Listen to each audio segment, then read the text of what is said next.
sleep scrolls low. Tonight's tale follows Ebenezer Scrooge, a bitter miser whose greed and cruelty have left him isolated and unloved. But on Christmas Eve, he's visited by three spirits who take him on a haunting journey through his past, present, and future. Will Scrooge find redemption before it's too late? Or will he remain trapped in the chains of his own making? Let's find out as our story begins. A Christmas Carol by Charles Dickens. Preface. I have endeavored in this ghostly little book to raise the ghost of an idea which shall not put my readers out of humor with themselves, with each other, with the season, or with me. May it haunt their houses pleasantly, and no one wish to lay it. Their faithful friend and servant, Charles Dickens. December 1843. Stave 1. Marley's Ghost.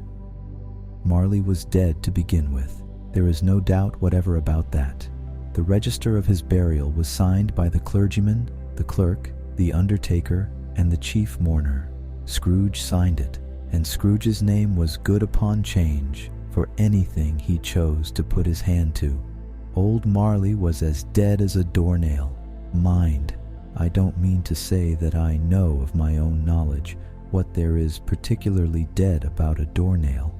I might have been inclined myself to regard a coffin nail as the deadest piece of ironmongery in the trade. But the wisdom of our ancestors is in the simile, and my unhallowed hands shall not disturb it, or the country's done for. You will therefore permit me to repeat, emphatically, that Marley was as dead as a doornail. Scrooge knew he was dead. Of course he did. How could it be otherwise? Scrooge and he were partners for I don't know how many years. Scrooge was his sole executor, his sole administrator, his sole assign, his sole residuary legatee, his sole friend and sole mourner. And even Scrooge was not so dreadfully cut up by the sad event, but that he was an excellent man of business on the very day of the funeral, and solemnized it with an undoubted bargain. The mention of Marley's funeral brings me back to the point I started from. There is no doubt that Marley was dead. This must be distinctly understood, or nothing wonderful can come of the story I am going to relate. If we were not perfectly convinced that Hamlet's father died before the play began, there would be nothing more remarkable in his taking a stroll at night in an easterly wind upon his own ramparts than there would be in any other middle-aged gentleman rashly turning out after dark in a breezy spot, say St. Paul's churchyard for instance, literally to astonish his son's weak mind. Scrooge never painted out old Marley's name. There it stood, years afterwards, above the warehouse door. Scrooge and Marley. The firm was known as Scrooge and Marley. Sometimes people new to the business called Scrooge, and sometimes Marley, but he answered to both names. It was all the same to him. Oh, but he was a tight-fisted hand at the grindstone, Scrooge. A squeezing, wrenching, grasping, scraping, clutching, covetous old sinner, hard and sharp as flint, from which no steel had ever struck out generous fire, secret and self-contained and solitary as an oyster. The cold within him froze his old features, nipped his pointed nose, shriveled his cheek, stiffened his gait, made his eyes red, his thin lips blue, and spoke out shrewdly in his grating voice. A frosty rime was on his head and on his eyebrows and his wiry chin. He carried his own low temperature always about with him. He iced his office in the dog days, and didn't thaw it 1 degree at Christmas.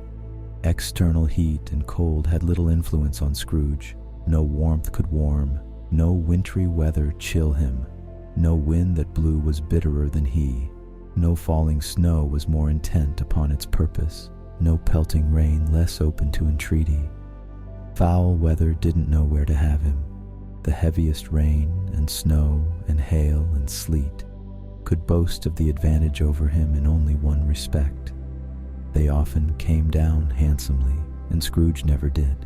Nobody ever stopped him in the street to say with gladsome looks, "My dear Scrooge, how are you?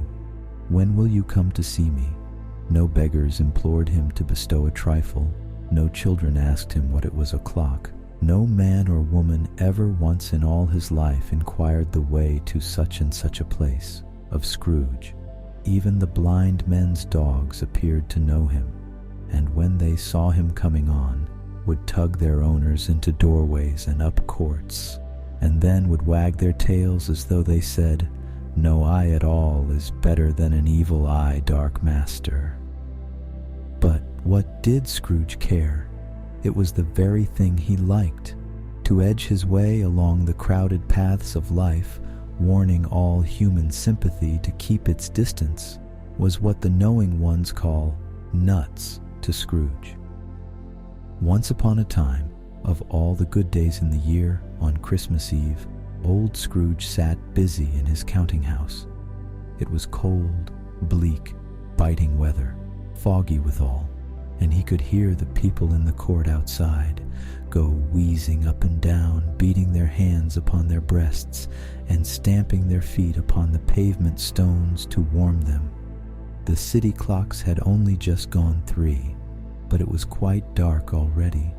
It had not been light all day, and candles were flaring in the windows of the neighboring offices like ruddy smears upon the palpable brown air. The fog came pouring in at every chink and keyhole, and was so dense without that although the court was of the narrowest, the houses opposite were mere phantoms. To see the dingy cloud come drooping down, obscuring everything, one might have thought that nature lived hard by and was brewing on a large scale. The door of Scrooge's counting house was open that he might keep his eye upon his clerk, who in a dismal little cell beyond, a sort of tank, was copying letters.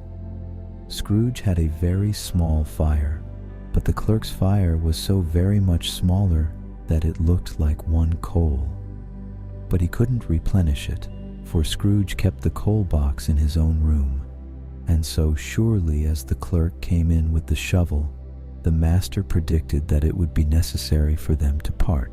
Wherefore the clerk put on his white comforter and tried to warm himself at the candle, in which effort, not being a man of a strong imagination, he failed. "A Merry Christmas, Uncle! God save you!" cried a cheerful voice. It was the voice of Scrooge's nephew, who came upon him so quickly that this was the first intimation he had of his approach. "Bah!" said Scrooge. "Humbug!" He had so heated himself with rapid walking in the fog and frost, this nephew of Scrooge's, that he was all in a glow. His face was ruddy and handsome, his eyes sparkled, and his breath smoked again. "Christmas a humbug, Uncle," said Scrooge's nephew. "You don't mean that, I am sure?" "I do," said Scrooge. "Merry Christmas! What right have you to be merry? What reason have you to be merry? You're poor enough."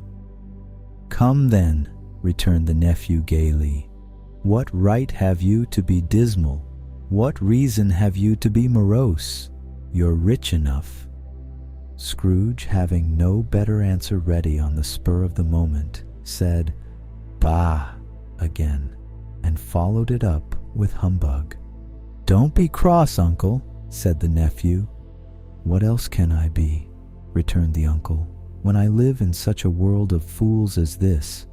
Merry Christmas, out upon Merry Christmas. What's Christmas time to you but a time for paying bills without money?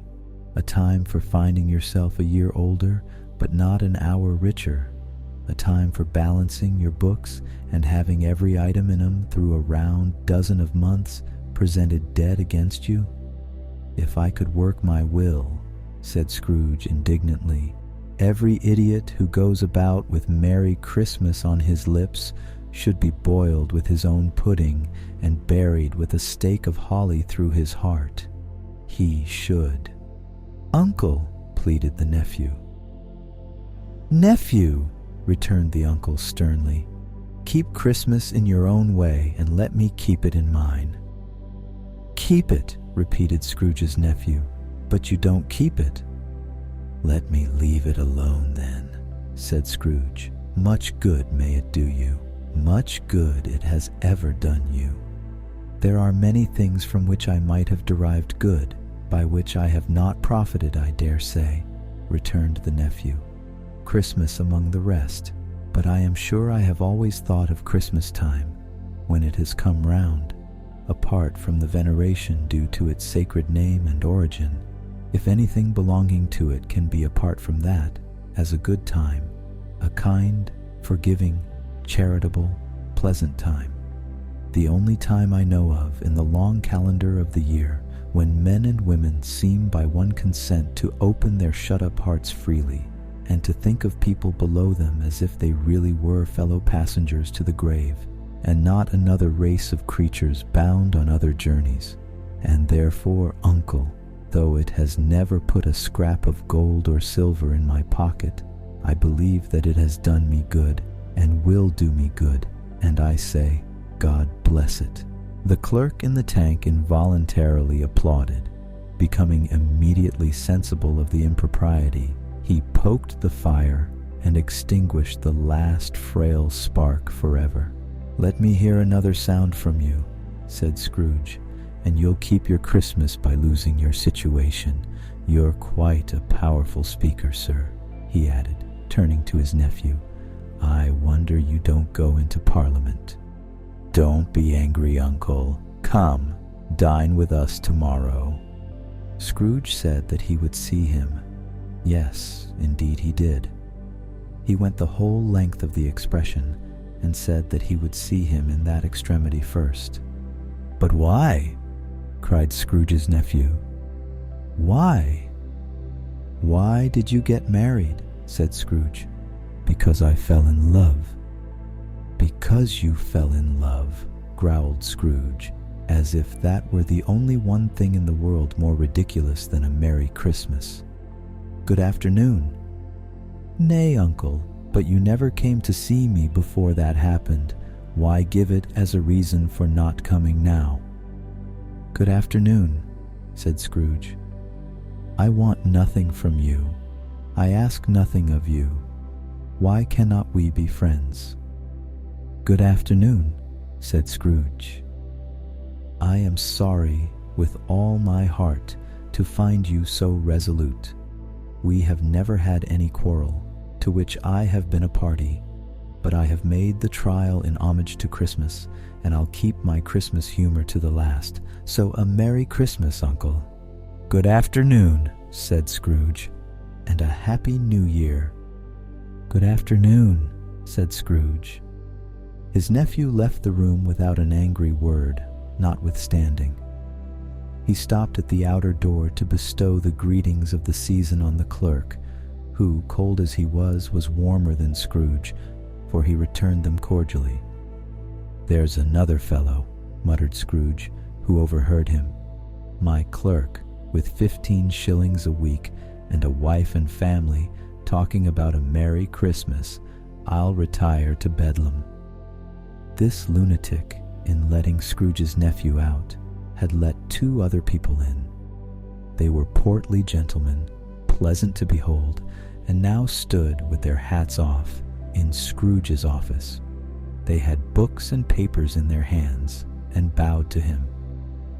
"Scrooge and Marley's, I believe," said one of the gentlemen, referring to his list. "Have I the pleasure of addressing Mr. Scrooge or Mr. Marley?"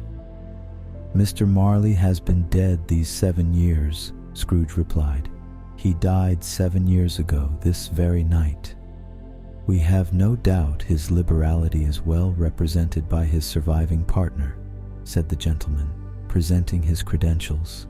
It certainly was, for they had been 2 kindred spirits.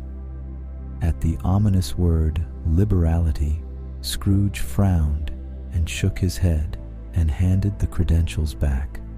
"At this festive season of the year, Mr. Scrooge," said the gentleman, taking up a pen, "it is more than usually desirable that we should make some slight provision for the poor and destitute, who suffer greatly at the present time. Many thousands are in want of common necessaries. Hundreds of thousands are in want of common comforts, sir." "Are there no prisons?" asked Scrooge. "Plenty of prisons," said the gentleman, laying down the pen again. "And the union workhouses?" demanded Scrooge. "Are they still in operation?" "They are, still," returned the gentleman. "I wish I could say they were not." "The treadmill and the poor law are in full vigor then?" said Scrooge. "Both very busy, sir." "Oh, I was afraid, from what you said at first, that something had occurred to stop them in their useful course," said Scrooge. "I'm very glad to hear it." "Under the impression that they scarcely furnish Christian cheer of mind or body to the multitude," returned the gentleman, "a few of us are endeavoring to raise a fund to buy the poor some meat and drink, and means of warmth. We choose this time, because it is a time of all others when want is keenly felt, and abundance rejoices. What shall I put you down for?" "Nothing," Scrooge replied. "You wish to be anonymous?" "I wish to be left alone," said Scrooge. "Since you ask me what I wish, gentlemen, that is my answer. I don't make merry myself at Christmas, and I can't afford to make idle people merry. I help to support the establishments I have mentioned. They cost enough, and those who are badly off must go there. Many can't go there, and many would rather die." "If they would rather die," said Scrooge, "they had better do it and decrease the surplus population. Besides, excuse me, I don't know that." "But you might know it," observed the gentleman. "It's not my business," Scrooge returned. "It's enough for a man to understand his own business and not to interfere with other people's. Mine occupies me constantly. Good afternoon, gentlemen." Seeing clearly that it would be useless to pursue their point, the gentleman withdrew. Scrooge resumed his labors with an improved opinion of himself, and in a more facetious temper than was usual with him. Meanwhile the fog and darkness thickened so that people ran about with flaring links, proffering their services to go before horses and carriages and conduct them on their way. The ancient tower of a church, whose gruff old bell was always peeping slyly down at Scrooge out of a Gothic window in the wall, became invisible and struck the hours and quarters in the clouds with tremulous vibrations afterwards, as if its teeth were chattering in its frozen head up there. The cold became intense.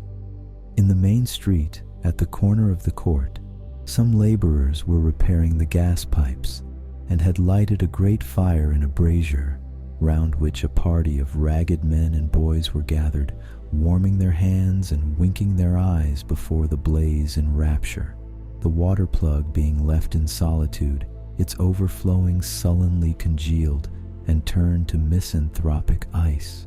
The brightness of the shops where holly sprigs and berries crackled in the lamp heat of the windows made pale faces ruddy as they passed. Poulterers' and grocers' trades became a splendid joke, a glorious pageant, with which it was next to impossible to believe that such dull principles as bargain and sale had anything to do. The Lord Mayor, in the stronghold of the mighty mansion house, gave orders to his 50 cooks and butlers to keep Christmas as a Lord Mayor's household should, and even the little tailor, whom he had fined 5 shillings on the previous Monday for being drunk and bloodthirsty in the streets, stirred up tomorrow's pudding in his garret, while his lean wife and the baby sallied out to buy the beef. Foggier yet and colder, piercing, searching, biting cold. If the good Saint Dunstan had but nipped the evil spirit's nose with a touch of such weather as that, instead of using his familiar weapons, then indeed he would have roared to lusty purpose. The owner of one scant young nose, gnawed and mumbled by the hungry cold as bones are gnawed by dogs, stooped down at Scrooge's keyhole to regale him with a Christmas carol, but at the first sound of "God bless you, merry gentlemen, may nothing you dismay," Scrooge seized the ruler with such energy of action that the singer fled in terror, leaving the keyhole to the fog and even more congenial frost. At length, the hour of shutting up the counting-house arrived. With an ill will, Scrooge dismounted from his stool and tacitly admitted the fact to the expectant clerk in the tank, who instantly snuffed his candle out and put on his hat. "You'll want all day tomorrow, I suppose," said Scrooge. "If quite convenient, sir." "It's not convenient," said Scrooge, "and it's not fair. If I was to stop half a crown for it, you'd think yourself ill-used, I'll be bound." The clerk smiled faintly. "And yet," said Scrooge, "you don't think me ill-used when I pay a day's wages for no work." The clerk observed that it was only once a year. "A poor excuse for picking a man's pocket every 25th of December," said Scrooge, buttoning his greatcoat to the chin, "but I suppose you must have the whole day. Be here all the earlier next morning." The clerk promised that he would, and Scrooge walked out with a growl. The office was closed in a twinkling, and the clerk, with the long ends of his white comforter dangling below his waist, for he boasted no greatcoat, went down a slide on Cornhill, at the end of a lane of boys, 20 times, in honor of its being Christmas Eve, and then ran home to Camden Town as hard as he could pelt to play at blindman's buff. Scrooge took his melancholy dinner in his usual melancholy tavern, and having read all the newspapers and beguiled the rest of the evening with his banker's book, went home to bed. He lived in chambers which had once belonged to his deceased partner. They were a gloomy suite of rooms, in a lowering pile of building up a yard, where it had so little business to be, that one could scarcely help fancying it must have run there when it was a young house, playing at hide-and-seek with other houses, and forgotten the way out again. It was old enough now, and dreary enough, for nobody lived in it but Scrooge, the other rooms being all let out as offices. The yard was so dark that even Scrooge, who knew its every stone, was fain to grope with his hands. The fog and frost so hung about the black old gateway of the house that it seemed as if the genius of the weather sat in mournful meditation on the threshold. Now, it is a fact that there was nothing at all particular about the knocker on the door, except that it was very large. It is also a fact that Scrooge had seen it, night and morning, during his whole residence in that place. Also that Scrooge had as little of what is called fancy about him as any man in the city of London, even including, which is a bold word, the corporation, alderman, and livery. Let it also be borne in mind that Scrooge had not bestowed one thought on Marley since his last mention of his 7 years dead partner that afternoon.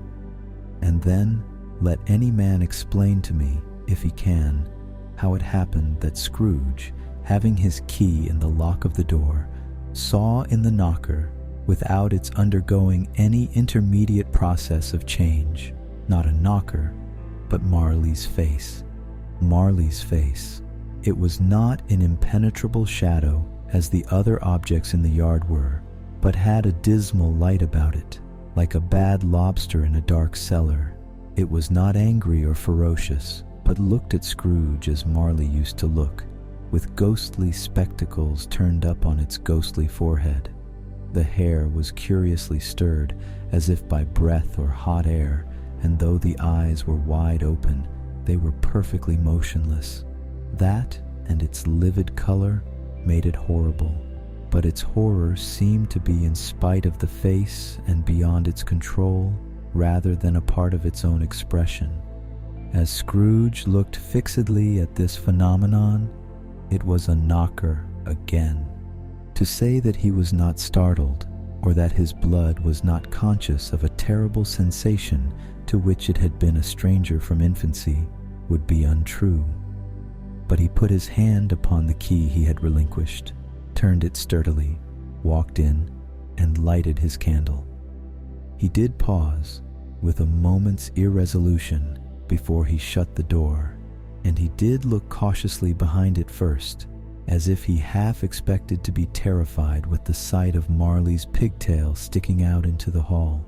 But there was nothing on the back of the door, except the screws and nuts that held the knocker on, so he said, "Pooh, pooh," and closed it with a bang. The sound resounded through the house like thunder. Every room above and every cask in the wine merchant's cellars below appeared to have a separate peal of echoes of its own. Scrooge was not a man to be frightened by echoes. He fastened the door and walked across the hall and up the stairs, slowly too, trimming his candle as he went. You may talk vaguely about driving a coach and six up a good old flight of stairs, or through a bad young Act of Parliament, but I mean to say you might have got a hearse up that staircase and taken it broadwise, with the splinter bar towards the wall and the door towards the balustrades, and done it easy. There was plenty of width for that, and room to spare, which is perhaps the reason why Scrooge thought he saw a locomotive hearse going on before him in the gloom. Half a dozen gas lamps out of the street wouldn't have lighted the entry too well, so you may suppose that it was pretty dark with Scrooge's dip. Up Scrooge went, not caring a button for that. Darkness is cheap, and Scrooge liked it, but before he shut his heavy door, he walked through his rooms to see that all was right. He had just enough recollection of the face to desire to do that. Sitting room, bedroom, lumber room, all as they should be. Nobody under the table, nobody under the sofa, a small fire in the grate, spoon and basin ready, and the little saucepan of gruel, Scrooge had a cold in his head, upon the hob. Nobody under the bed, nobody in the closet, nobody in his dressing gown, which was hanging up in a suspicious attitude against the wall. Lumber room as usual, old fire guard, old shoes, 2 fish baskets, washing stand on 3 legs, and a poker. Quite satisfied, he closed his door and locked himself in, double-locked himself in, which was not his custom. Thus, secured against surprise, he took off his cravat, put on his dressing gown and slippers and his nightcap, and sat down before the fire to take his gruel. It was a very low fire indeed, nothing on such a bitter night. He was obliged to sit close to it and brood over it before he could extract the least sensation of warmth from such a handful of fuel. The fireplace was an old one, built by some Dutch merchant long ago, and paved all round with quaint Dutch tiles, designed to illustrate the scriptures. There were Cains and Abels, Pharaoh's daughters, queens of Sheba, angelic messengers descending through the air on clouds like feather beds, Abraham's Belshazzars, apostles putting off to sea in butter boats, hundreds of figures to attract his thoughts, and yet that face of Marley, 7 years dead, came like the ancient prophet's rod and swallowed up the whole. If each smooth tile had been a blank at first, with power to shape some picture on its surface from the disjointed fragments of his thoughts, there would have been a copy of old Marley's head on every one. "Humbug," said Scrooge, and walked across the room. After several turns, he sat down again. As he threw his head back in the chair, his glance happened to rest upon a bell, a disused bell, that hung in the room and communicated for some purpose now forgotten with a chamber in the highest story of the building. It was with great astonishment and with a strange, inexplicable dread that as he looked, he saw this bell begin to swing. It swung so softly in the outset that it scarcely made a sound. But soon it rang out loudly, and so did every bell in the house. This might have lasted half a minute or a minute, but it seemed an hour. The bells ceased as they had begun, together. They were succeeded by a clanking noise deep down below, as if some person were dragging a heavy chain over the casks in the wine merchant's cellar. Scrooge then remembered to have heard that ghosts in haunted houses were described as dragging chains. The cellar door flew open with a booming sound, and then he heard the noise much louder on the floors below, then coming up the stairs, then coming straight towards his door. "It's humbug still," said Scrooge. "I won't believe it." His color changed, though, when, without a pause, it came on through the heavy door and passed into the room before his eyes. Upon its coming in, the dying flame leaped up as though it cried, "I know him, Marley's ghost," and fell again. The same face, the very same. Marley in his pigtail, usual waistcoat, tights and boots, the tassels on the latter bristling, like his pigtail and his coat skirts, and the hair upon his head. The chain he drew was clasped about his middle. It was long and wound about him like a tail, and it was made, for Scrooge observed it closely, of cash boxes, keys, padlocks, ledgers, deeds, and heavy purses wrought in steel. His body was transparent, so that Scrooge, observing him and looking through his waistcoat, could see the 2 buttons on his coat behind. Scrooge had often heard it said that Marley had no bowels, but he had never believed it until now. No, nor did he believe it even now, though he looked the phantom through and through and saw it standing before him, though he felt the chilling influence of its death-cold eyes, and marked the very texture of the folded kerchief bound about its head and chin, which wrapper he had not observed before. He was still incredulous and fought against his senses. "How now?" said Scrooge, caustic and cold as ever. "What do you want with me?" "Much." Marley's voice, no doubt about it. "Who are you?" "Ask me who I was." "Who were you then?" said Scrooge, raising his voice. "You're particular, for a shade."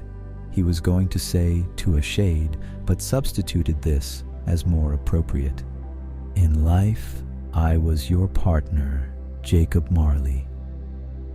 Can you sit down?" asked Scrooge, looking doubtfully at him. "I can." "Do it then."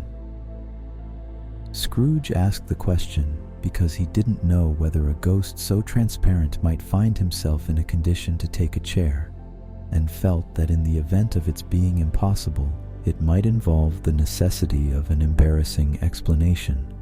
But the ghost sat down on the opposite side of the fireplace, as if he were quite used to it. "You don't believe in me," observed the ghost. "I don't," said Scrooge. "What evidence would you have of my reality beyond that of your senses?" "I don't know," said Scrooge. "Why do you doubt your senses?" "Because," said Scrooge, "a little thing affects them.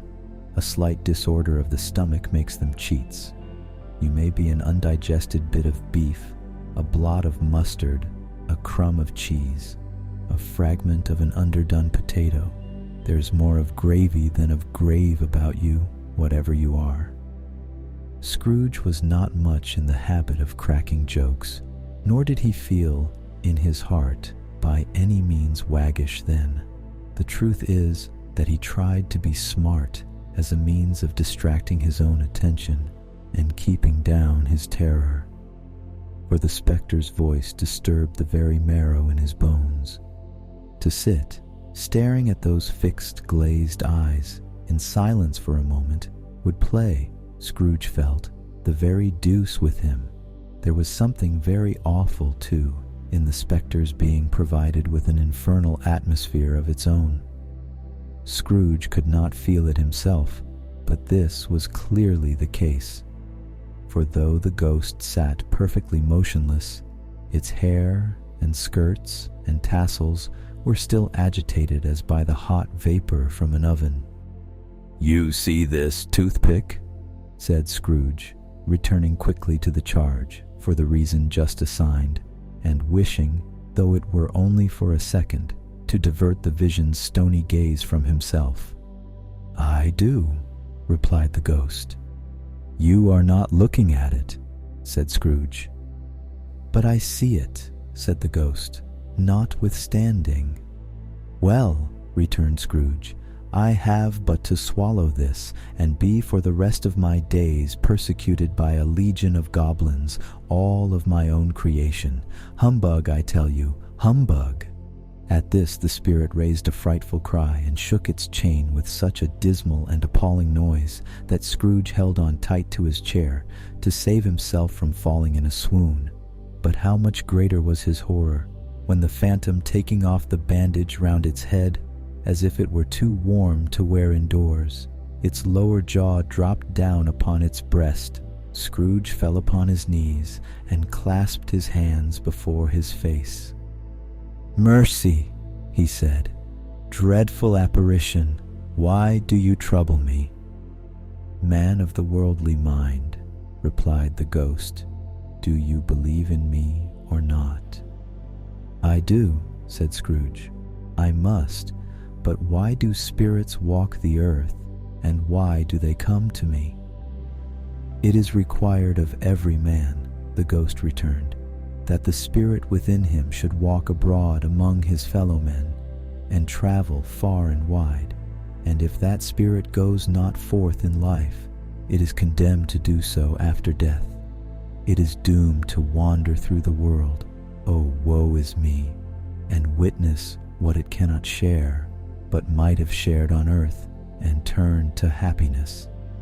Again the spectre raised a cry, and shook its chain, and wrung its shadowy hands. "You are fettered," said Scrooge, trembling.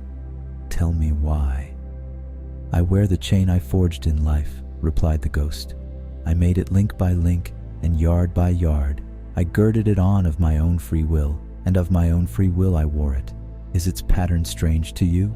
Scrooge trembled more and more.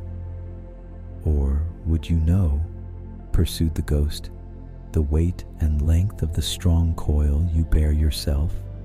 It was full as heavy and as long as this, 7 Christmas Eves ago. You have labored on it since. It is a ponderous chain." Scrooge glanced about him on the floor in the expectation of finding himself surrounded by some 50 or 60 fathoms of iron cable, but he could see nothing. "Jacob," he said imploringly. "Old Jacob Marley, tell me more. Speak comfort to me, Jacob."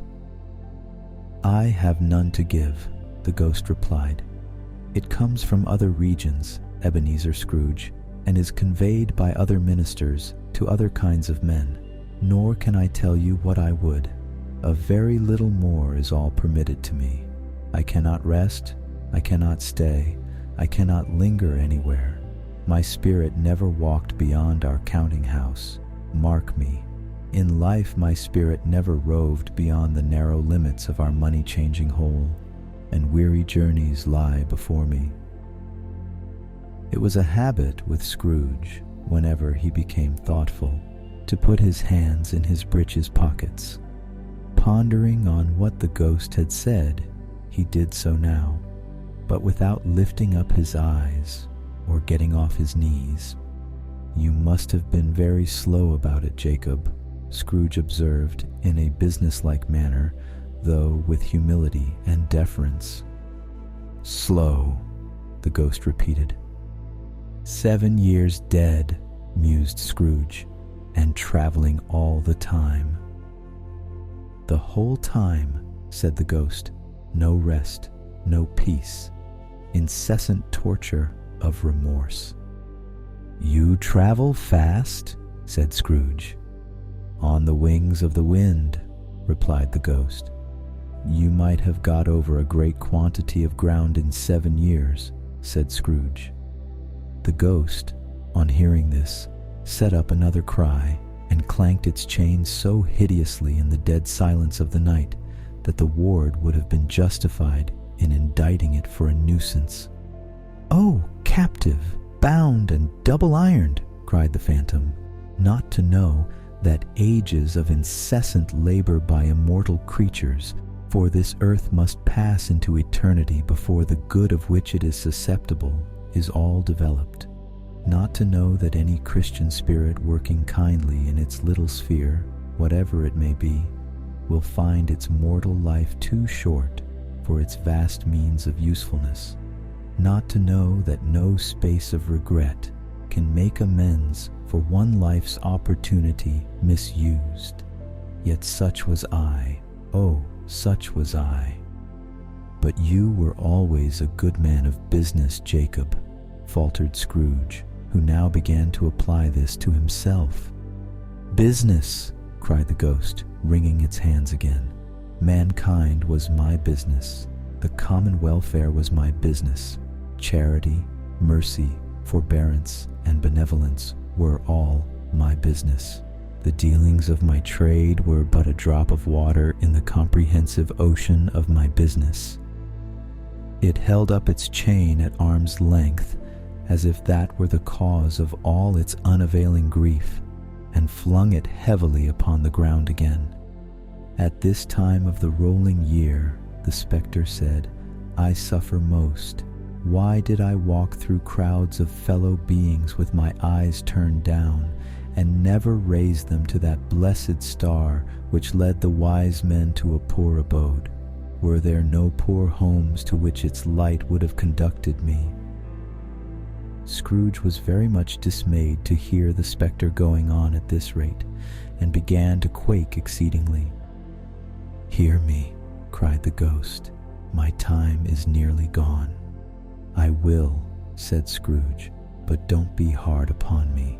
Don't be flowery, Jacob, pray. How it is that I appear before you in a shape that you can see, I may not tell. I have sat invisible beside you many and many a day. It was not an agreeable idea. Scrooge shivered and wiped the perspiration from his brow. That is no light part of my penance, pursued the ghost. I am here tonight to warn you that you have yet a chance and hope of escaping my fate, a chance and hope of my procuring Ebenezer. You were always a good friend to me, said Scrooge. Thank ye. You will be haunted, resumed the ghost, by 3 spirits. Scrooge's countenance fell almost as low as the ghost's had done. Is that the chance and hope you mentioned, Jacob? He demanded in a faltering voice. It is. I think I'd rather not, said Scrooge. Without their visits, said the ghost, you cannot hope to shun the path I tread. Expect the first tomorrow when the bell tolls 1. Couldn't I take 'em all at once and have it over, Jacob? Hinted Scrooge. Expect the second on the next night at the same hour, the third upon the next night when the last stroke of 12 has ceased to vibrate. Look to see me no more, and look that, for your own sake, you remember what has passed between us.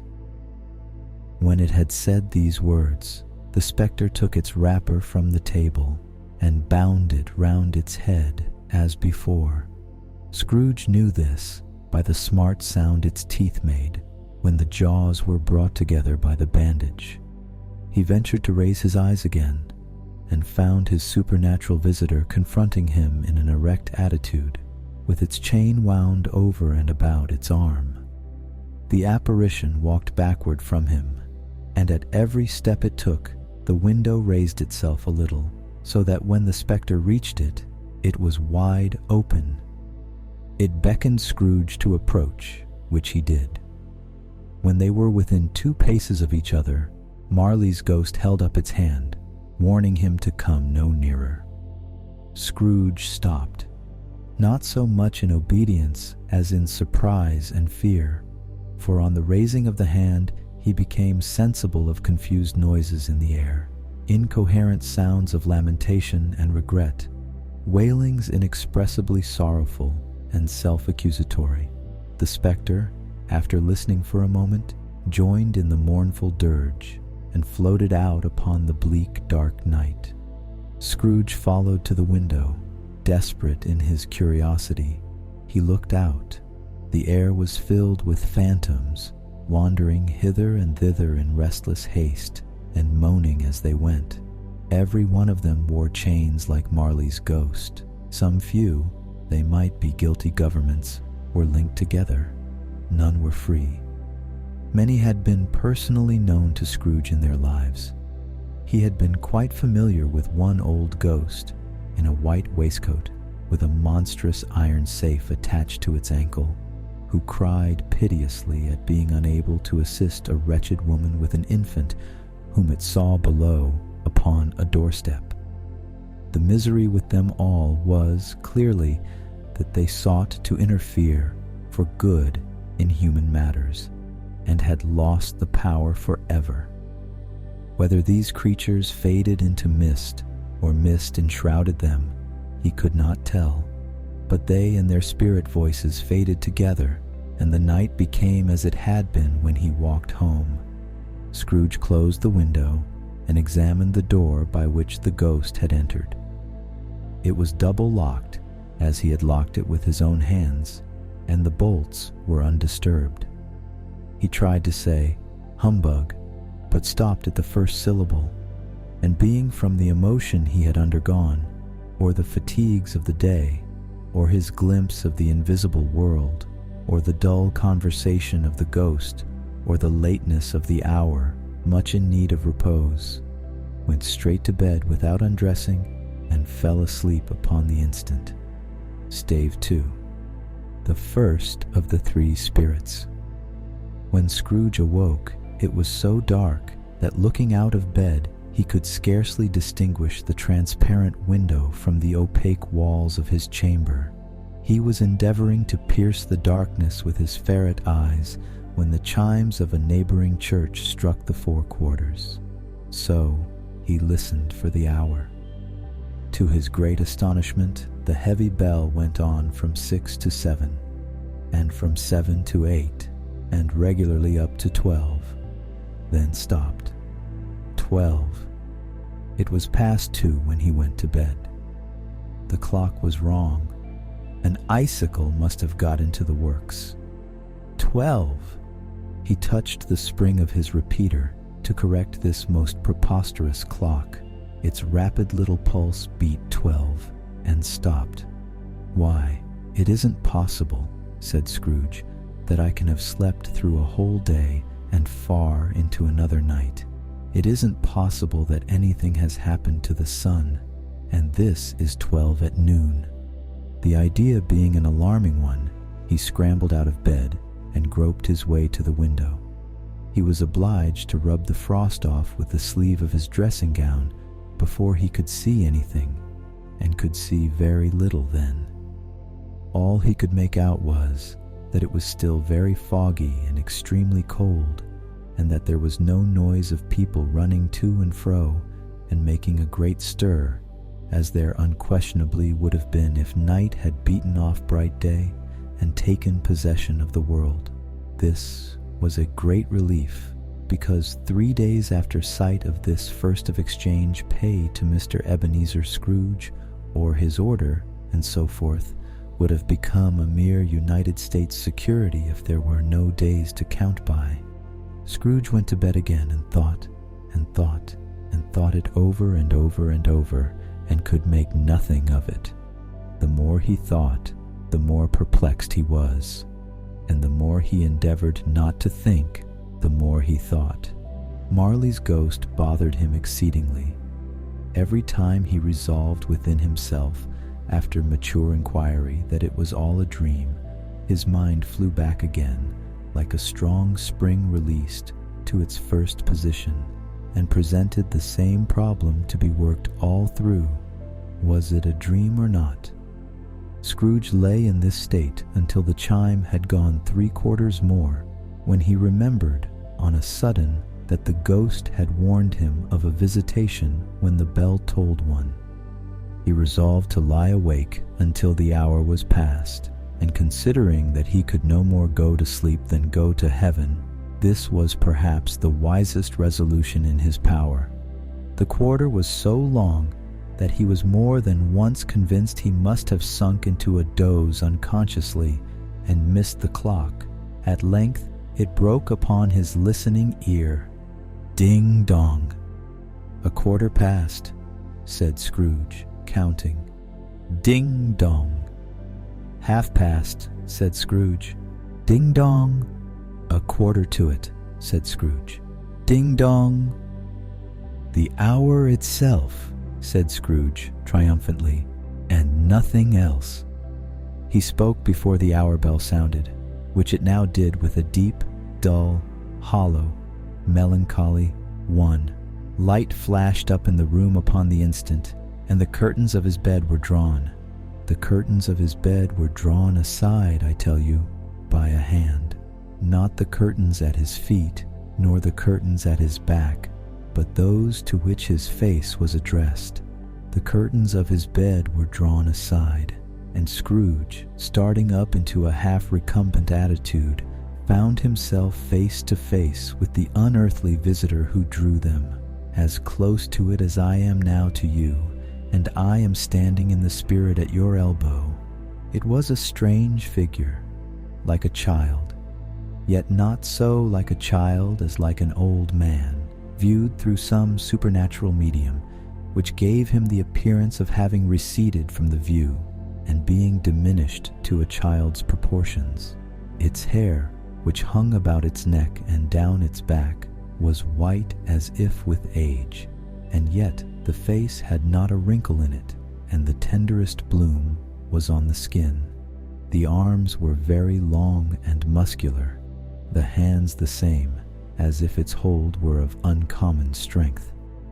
Its legs and feet, most delicately formed, were, like those upper members, bare. It wore a tunic of the purest white, and round its waist was bound a lustrous belt, the sheen of which was beautiful. It held a branch of fresh green holly in its hand, and, in singular contradiction of that wintry emblem, had its dress trimmed with summer flowers. But the strangest thing about it was, that from the crown of its head there sprung a bright clear jet of light, by which all this was visible, and which was doubtless the occasion of its using, in its duller moments, a great extinguisher for a cap, which it now held under its arm. Even this, though, when Scrooge looked at it with increasing steadiness, was not its strangest quality, for as its belt sparkled and glittered now in one part and now in another, and what was light one instant, at another time was dark, so the figure itself fluctuated in its distinctness, being now a thing with one arm, now with one leg, now with 20 legs, now a pair of legs without a head, now a head without a body, of which dissolving parts no outline would be visible in the dense gloom wherein they melted away. And in the very wonder of this, it would be itself again, distinct and clear as ever. "Are you the spirit, sir, whose coming was foretold to me?" asked Scrooge. "I am." The voice was soft and gentle, singularly low, as if instead of being so close beside him, it were at a distance. "Who and what are you?" Scrooge demanded. "I am the ghost of Christmas past." "Long past?" inquired Scrooge, observant of its dwarfish stature. No, your past. Perhaps Scrooge could not have told anybody why, if anybody could have asked him, but he had a special desire to see the spirit in his cap, and begged him to be covered. "What?" exclaimed the ghost. "Would you so soon put out, with worldly hands, the light I give? Is it not enough that you are one of those whose passions made this cap, and force me through whole trains of years to wear it low upon my brow?" Scrooge reverently disclaimed all intention to offend or any knowledge of having willfully bonneted the spirit at any period of his life. He then made bold to inquire what business brought him there. "Your welfare," said the ghost. Scrooge expressed himself much obliged, but could not help thinking that a night of unbroken rest would have been more conducive to that end. The spirit must have heard him thinking, for it said immediately, "Your reclamation, then. Take heed." It put out its strong hand as it spoke, and clasped him gently by the arm. "Rise, and walk with me." It would have been in vain for Scrooge to plead that the weather and the hour were not adapted to pedestrian purposes. That bed was warm, and the thermometer a long way below freezing, that he was clad but lightly in his slippers, dressing gown, and nightcap, and that he had a cold upon him at that time. The grasp, though gentle as a woman's hand, was not to be resisted. He rose, but finding that the spirit made towards the window, clasped his robe in supplication. "I am a mortal," Scrooge remonstrated, "and liable to fall." "Bear but a touch of my hand there," said the spirit, laying it upon his heart, "and you shall be upheld in more than this." As the words were spoken, they passed through the wall and stood upon an open country road, with fields on either hand. The city had entirely vanished. Not a vestige of it was to be seen. The darkness and the mist had vanished with it, for it was a clear, cold winter day, with snow upon the ground. "Good heaven!" said Scrooge, clasping his hands together as he looked about him. "I was bred in this place. I was a boy here." The spirit gazed upon him mildly. Its gentle touch, though it had been light and instantaneous, appeared still present to the old man's sense of feeling. He was conscious of 1,000 odors floating in the air, each one connected with 1,000 thoughts, and hopes, and joys, and cares long, long forgotten. "Your lip is trembling," said the ghost. "And what is that upon your cheek?" Scrooge muttered with an unusual catching in his voice that it was a pimple, and begged the ghost to lead him where he would. "You recollect the way?" inquired the spirit. "Remember it," cried Scrooge with fervor. "I could walk it blindfold." "Strange to have forgotten it for so many years," observed the ghost. "Let us go on." They walked along the road, Scrooge recognizing every gate and post and tree, until a little market town appeared in the distance, with its bridge, its church, and winding river. Some shaggy ponies now were seen trotting towards them with boys upon their backs, who called to other boys in country gigs and carts, driven by farmers. All these boys were in great spirits, and shouted to each other, until the broad fields were so full of merry music that the crisp air laughed to hear it. "These are but shadows of the things that have been," said the ghost. "They have no consciousness of us." The jocund travelers came on, and as they came, Scrooge knew and named them every one. Why was he rejoiced beyond all bounds to see them? Why did his cold eye glisten, and his heart leap up as they went past? Why was he filled with gladness when he heard them give each other Merry Christmas as they parted at crossroads and byways for their several homes? What was Merry Christmas to Scrooge? Out upon Merry Christmas. What good had it ever done to him? "The school is not quite deserted," said the ghost. "A solitary child, neglected by his friends, is left there still." Scrooge said he knew it, and he sobbed. They left the high road by a well-remembered lane, and soon approached a mansion of dull red brick, with a little weathercock-surmounted cupola on the roof, and a bell hanging in it. It was a large house, but one of broken fortunes, for the spacious offices were little used. Their walls were damp and mossy, their windows broken, and their gates decayed. Fowls clucked and strutted in the stables, and the coach houses and sheds were overrun with grass. Nor was it more retentive of its ancient state within, for entering the dreary hall and glancing through the open doors of many rooms, they found them poorly furnished, cold, and vast. There was an earthy savor in the air, a chilly bareness in the place, which associated itself somehow with too much getting up by candlelight, and not too much to eat. They went, the ghost and Scrooge, across the hall to a door at the back of the house. It opened before them and disclosed a long, bare, melancholy room, made barer still by lines of plain deal forms and desks. At one of these, a lonely boy was reading near a feeble fire, and Scrooge sat down upon a form and wept to see his poor forgotten self as he used to be. Not a latent echo in the house, not a squeak and scuffle from the mice behind the paneling, not a drip from the half-thawed waterspout in the dull yard behind, not a sigh among the leafless boughs of one despondent poplar, not the idle swinging of an empty storehouse door.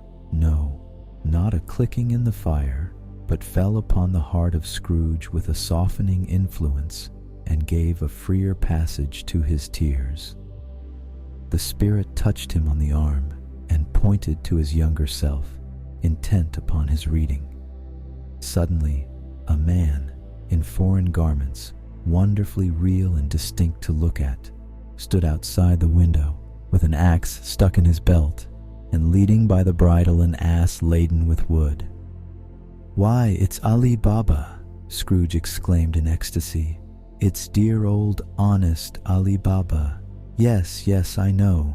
One Christmas time, when yonder solitary child was left here all alone, he did come, for the first time, just like that. Poor boy."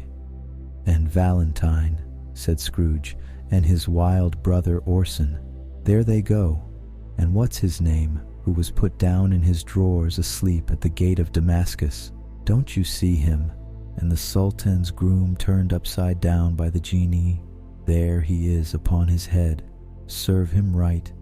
I'm glad of it. What business had he to be married to the princess?" To hear Scrooge expending all the earnestness of his nature on such subjects in a most extraordinary voice between laughing and crying, and to see his heightened and excited face, would have been a surprise to his business friends in the city indeed. "There's the parrot," cried Scrooge. "Green body and yellow tail, with a thing like a lettuce growing out of the top of his head. There he is. Poor Robin Crusoe, he called him, when he came home again after sailing round the island. Poor Robin Crusoe, where have you been, Robin Crusoe?" The man thought he was dreaming, but he wasn't. It was the parrot, you know. There goes Friday, running for his life to the little creek. Hallo, hoop, hallo. Then, with a rapidity of transition very foreign to his usual character, he said, in pity for his former self, "Poor boy," and cried again. "I wish," Scrooge muttered, putting his hand in his pocket and looking about him after drying his eyes with his cuff, "but it's too late now." "What is the matter?" asked the spirit. "Nothing," said Scrooge. "Nothing. "There was a boy singing a Christmas carol at my door last night. I should like to have given him something, that's all." The ghost smiled thoughtfully and waved its hand, saying as it did so, "Let us see another Christmas." Scrooge's former self grew larger at the words, and the room became a little darker and more dirty. The panels shrunk, the windows cracked, fragments of plaster fell out of the ceiling, and the naked laths were shown instead. But how all this was brought about, Scrooge knew no more than you do. He only knew that it was quite correct, that everything had happened so, that there he was, alone again, when all the other boys had gone home for the jolly holidays. He was not reading now, but walking up and down despairingly. Scrooge looked at the ghost, and with a mournful shaking of his head, glanced anxiously towards the door. It opened, and a little girl, much younger than the boy, came darting in, and putting her arms about his neck, and often kissing him, addressed him as her dear, dear brother. "I have come to bring you home, dear brother," said the child, clapping her tiny hands and bending down to laugh. "To bring you home, home, home." "Home, little Fan?" returned the boy. "Yes," said the child, brimful of glee. "Home for good and all. Home for ever and ever. Father is so much kinder than he used to be, that home's like heaven. He spoke so gently to me one dear night when I was going to bed, that I was not afraid to ask him once more if you might come home. And he said, yes, you should, and sent me in a coach to bring you, and you're to be a man," said the child, opening her eyes, "and are never to come back here. But first, we're to be together all the Christmas long, and have the merriest time in all the world." "You are quite a woman, little Fan," exclaimed the boy. She clapped her hands and laughed, and tried to touch his head, but being too little, laughed again, and stood on tiptoe to embrace him. Then she began to drag him, in her childish eagerness, towards the door, and he, nothing loth to go, accompanied her. A terrible voice in the hall cried, "Bring down Master Scrooge's box there." And in the hall appeared the schoolmaster himself, who glared on Master Scrooge with a ferocious condescension, and threw him into a dreadful state of mind by shaking hands with him. He then conveyed him and his sister into the veriest old well of a shivering best parlor that ever was seen, where the maps upon the wall and the celestial and terrestrial globes in the windows were waxy with cold.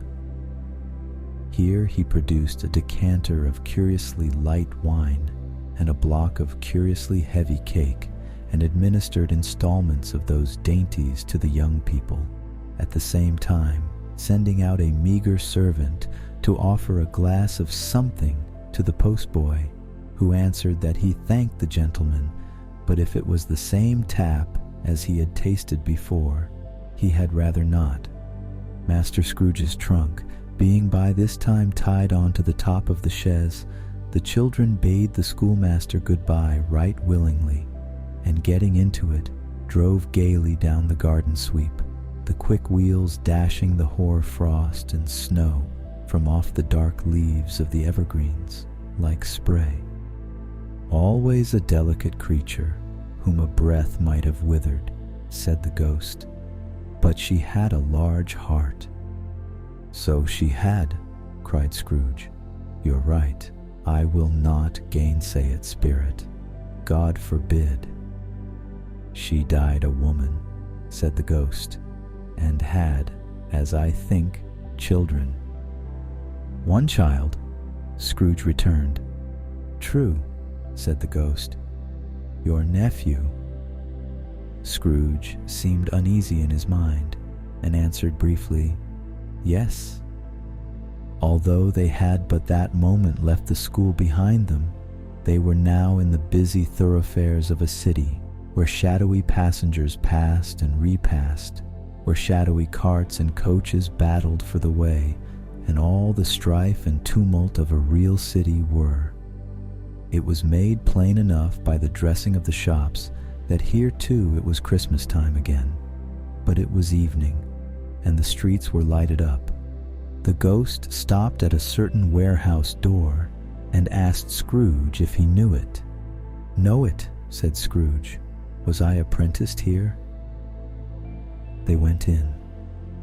At sight of an old gentleman in a Welsh wig, sitting behind such a high desk that if he had been 2 inches taller, he must have knocked his head against the ceiling, Scrooge cried in great excitement, "Why, it's old Fezziwig! Bless his heart, it's Fezziwig alive again!" Old Fezziwig laid down his pen and looked up at the clock, which pointed to the hour of 7. He rubbed his hands, adjusted his capacious waistcoat, laughed all over himself, from his shoes to his organ of benevolence, and called out in a comfortable, oily, rich, fat, jovial voice, "Yo-ho, there, Ebenezer, Dick." Scrooge's former self, now grown a young man, came briskly in, accompanied by his fellow prentice. "Dick Wilkins, to be sure," said Scrooge to the ghost. "Bless me, yes, there he is. He was very much attached to me, was Dick. Poor Dick. Dear, dear." "Yo-ho, my boys," said Fezziwig. "No more work tonight. Christmas Eve, Dick. Christmas, Ebenezer. Let's have the shutters up," cried old Fezziwig, with a sharp clap of his hands, "before a man can say Jack Robinson." You wouldn't believe how those two fellows went at it. They charged into the street with the shutters, 1, 2, 3, had 'em up in their places, 4, 5, 6, barred 'em and pinned 'em, 7, 8, 9, and came back before you could have got to 12, panting like race horses. "Hilly-ho!" cried old Fezziwig, skipping down from the high desk with wonderful agility. "Clear away, my lads, and let's have lots of room here. Hilly-ho, Dick. Cheer up, Ebenezer." Clear away. There was nothing they wouldn't have cleared away, or couldn't have cleared away, with old Fezziwig looking on. It was done in a minute. Every movable was packed off, as if it were dismissed from public life forevermore. The floor was swept and watered, the lamps were trimmed, fuel was heaped upon the fire, and the warehouse was as snug and warm and dry and bright a ballroom as you would desire to see upon a winter's night. In came a fiddler with a music book, and went up to the lofty desk and made an orchestra of it, and tuned like 50 stomach aches. In came Mrs. Fezziwig, one vast substantial smile. In came the 3 Miss Fezziwigs, beaming and lovable. In came the 6 young followers whose hearts they broke. In came all the young men and women employed in the business. In came the housemaid with her cousin, the baker. In came the cook with her brother's particular friend, the milkman. In came the boy from over the way, who was suspected of not having board enough from his master, trying to hide himself behind the girl from next door but one, who was proved to have had her ears pulled by her mistress. In they all came, one after another, some shyly, some boldly, some gracefully, some awkwardly, some pushing, some pulling. In they all came, anyhow and everyhow. Away they all went, 20 couple at once, hands half round and back again the other way, down the middle and up again, round and round in various stages of affectionate grouping. Old top couple always turning up in the wrong place. New top couple starting off again as soon as they got there. All top couples at last, and not a bottom one to help them. When this result was brought about, old Fezziwig, clapping his hands to stop the dance, cried out, "Well done!" And the fiddler plunged his hot face into a pot of porter especially provided for that purpose. But scorning rest upon his reappearance, he instantly began again, though there were no dancers yet, as if the other fiddler had been carried home, exhausted, on a shutter, and he were a brand new man resolved to beat him out of sight or perish. There were more dances, and there were forfeits, and more dances, and there was cake, and there was negus, and there was a great piece of cold roast, and there was a great piece of cold boiled, and there were mince pies, and plenty of beer. But the great effect of the evening came after the roast and boiled, when the fiddler, an artful dog, mind, the sort of man who knew his business better than you or I could have told it him, struck up Sir Roger de Coverley. Then old Fezziwig stood out to dance with Mrs. Fezziwig, top couple too, with a good stiff piece of work cut out for them, 3 or 4 and 20 pair of partners, people who were not to be trifled with, people who would dance and had no notion of walking.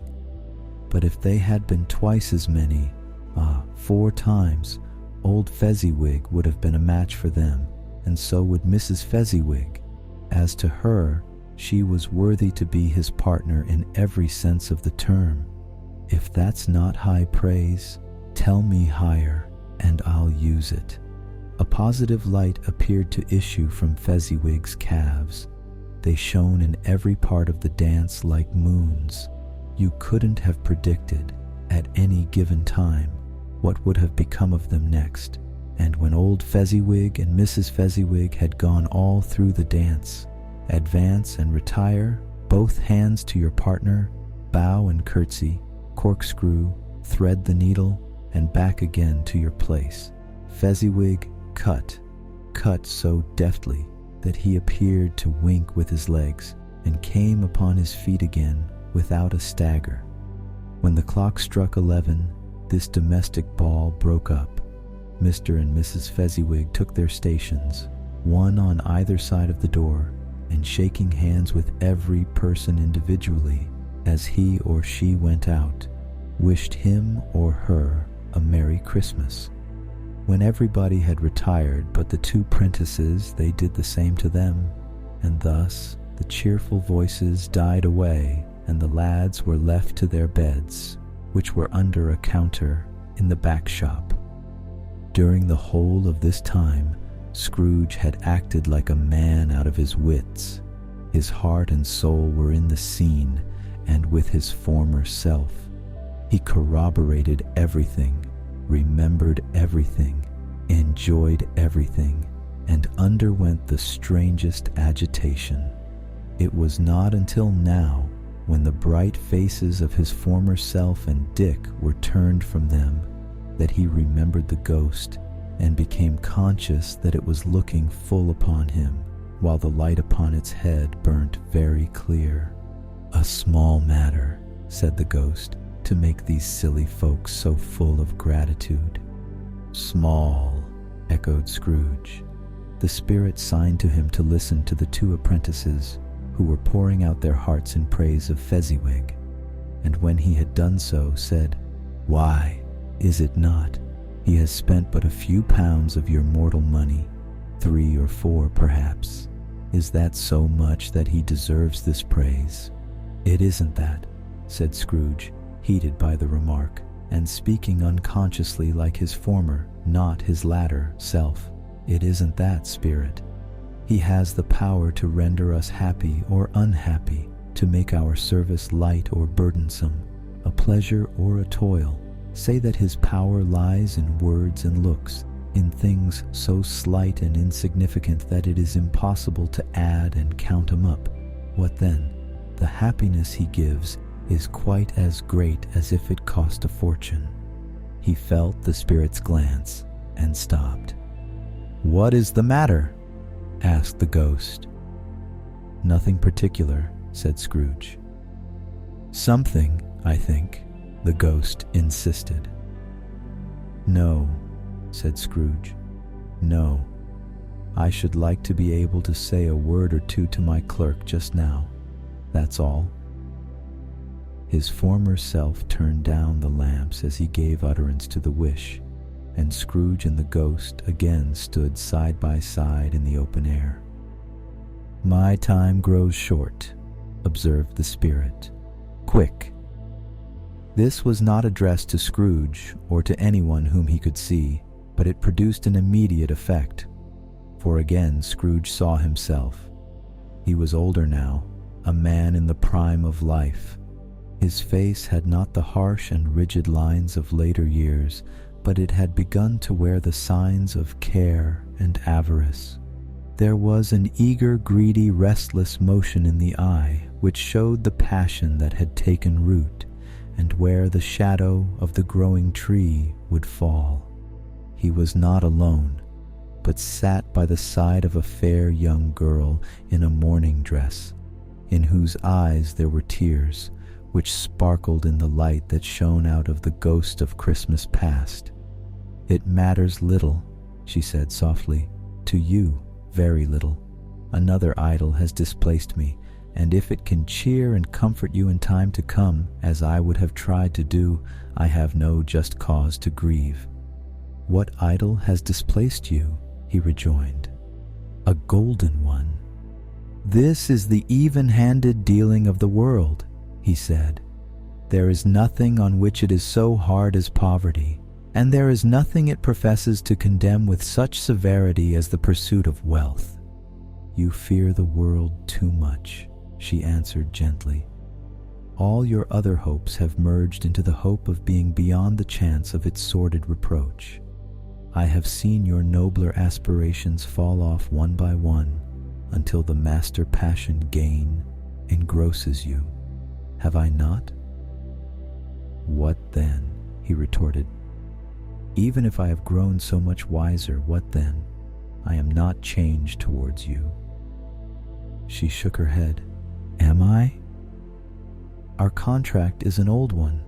It was made when we were both poor and content to be so, until, in good season, we could improve our worldly fortune by our patient industry. You are changed. When it was made, you were another man." "I was a boy," he said impatiently. "Your own feeling tells you that you were not what you are," she returned. "I am. That which promised happiness when we were one in heart is fraught with misery now that we are two. How often and how keenly I have thought of this, I will not say. It is enough that I have thought of it and can release you." "Have I ever sought release?" "In words, no, never." "In what then?" "In a changed nature, in an altered spirit, in another atmosphere of life, another hope as its great end, in everything that made my love of any worth or value in your sight." "If this had never been between us," said the girl, looking mildly but with steadiness upon him, "tell me, would you seek me out and try to win me now?" "Ah, no." He seemed to yield to the justice of this supposition in spite of himself, but he said with a struggle, "You think not." "I would gladly think otherwise if I could," she answered. "Heaven knows, when I have learned a truth like this, I know how strong and irresistible it must be.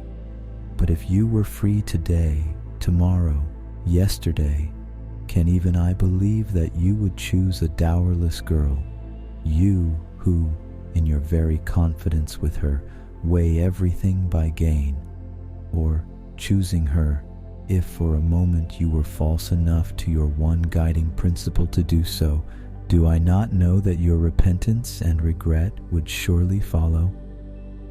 "I do, and I release you, with a full heart, for the love of him you once were." He was about to speak, but with her head turned from him, she resumed, "You may. The memory of what is past half makes me hope you will have pain in this, a very, very brief time, and you will dismiss the recollection of it gladly as an unprofitable dream from which it happened well that you awoke. May you be happy in the life you have chosen." She left him, and they parted. "Spirit," said Scrooge, "show me no more. Conduct me home. Why do you delight to torture me?" "One shadow more," exclaimed the ghost. "No more," cried Scrooge. "No more. I don't wish to see it. Show me no more." But the relentless ghost pinioned him in both his arms and forced him to observe what happened next. They were in another scene and place, a room, not very large or handsome, but full of comfort. Near to the winter fire sat a beautiful young girl, so like that last that Scrooge believed it was the same, until he saw her, now a comely matron, sitting opposite her daughter. The noise in this room was perfectly tumultuous, for there were more children there than Scrooge in his agitated state of mind could count, and, unlike the celebrated herd in the poem, they were not 40 children conducting themselves like one, but every child was conducting itself like 40. The consequences were uproarious beyond belief, but no one seemed to care. On the contrary, the mother and daughter laughed heartily and enjoyed it very much, and the latter, soon beginning to mingle in the sports, got pillaged by the young brigands most ruthlessly. What would I not have given to be one of them? Though I never could have been so rude. No, no, I wouldn't for the wealth of all the world have crushed that braided hair and torn it down, and for the precious little shoe I wouldn't have plucked it off, God bless my soul, to save my life. As to measuring her waist in sport, as they did, bold young brood, I couldn't have done it. I should have expected my arm to have grown round it for a punishment and never come straight again. And yet I should have dearly liked, I own, to have touched her lips, to have questioned her, that she might have opened them, to have looked upon the lashes of her downcast eyes and never raised a blush, to have let loose waves of hair, an inch of which would be a keepsake beyond price. In short, I should have liked, I do confess, to have had the lightest license of a child, and yet to have been man enough to know its value.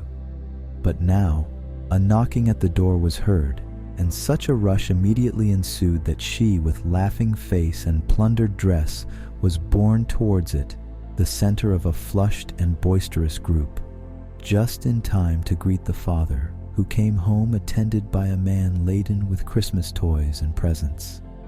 Then the shouting and the struggling, and the onslaught that was made on the defenseless porter, the scaling him with chairs for ladders to dive into his pockets, despoil him of brown paper parcels, hold on tight by his cravat, hug him round his neck, pommel his back, and kick his legs in irrepressible affection.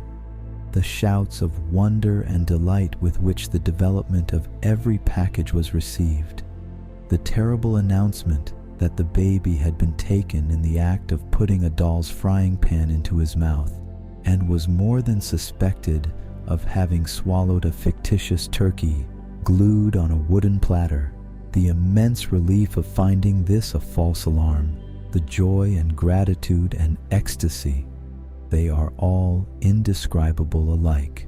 It is enough that by degrees the children and their emotions got out of the parlor, and by one stair at a time, up to the top of the house, where they went to bed, and so subsided. And now Scrooge looked on more attentively than ever, when the master of the house, having his daughter leaning fondly on him, sat down with her and her mother at his own fireside, and when he thought that such another creature, quite as graceful and as full of promise, might have called him father and been a springtime in the haggard winter of his life, his sight grew very dim indeed. "Belle," said the husband, turning to his wife with a smile, "I saw an old friend of yours this afternoon." "Who was it?" "Guess." "How can I?" "Tut, don't I know?" she added in the same breath, laughing as he laughed. "Mr. Scrooge." Mr. Scrooge it was. I passed his office window, and as it was not shut up, and he had a candle inside. I could scarcely help seeing him. His partner lies upon the point of death, I hear, and there he sat alone, quite alone in the world, I do believe. "Spirit," said Scrooge in a broken voice, "remove me from this place." "I told you these were shadows of the things that have been," said the ghost, "that they are what they are. Do not blame me." "Remove me!" Scrooge exclaimed. "I cannot bear it." He turned upon the ghost, and seeing that it looked upon him with a face in which, in some strange way, there were fragments of all the faces it had shown him, wrestled with it. "Leave me, take me back, haunt me no longer." In the struggle, if that can be called a struggle in which the ghost, with no visible resistance on its own part, was undisturbed by any effort of its adversary, Scrooge observed that its light was burning high and bright, and dimly connecting that with its influence over him, he seized the extinguisher cap, and by a sudden action pressed it down upon its head. The spirit dropped beneath it, so that the extinguisher covered its whole form.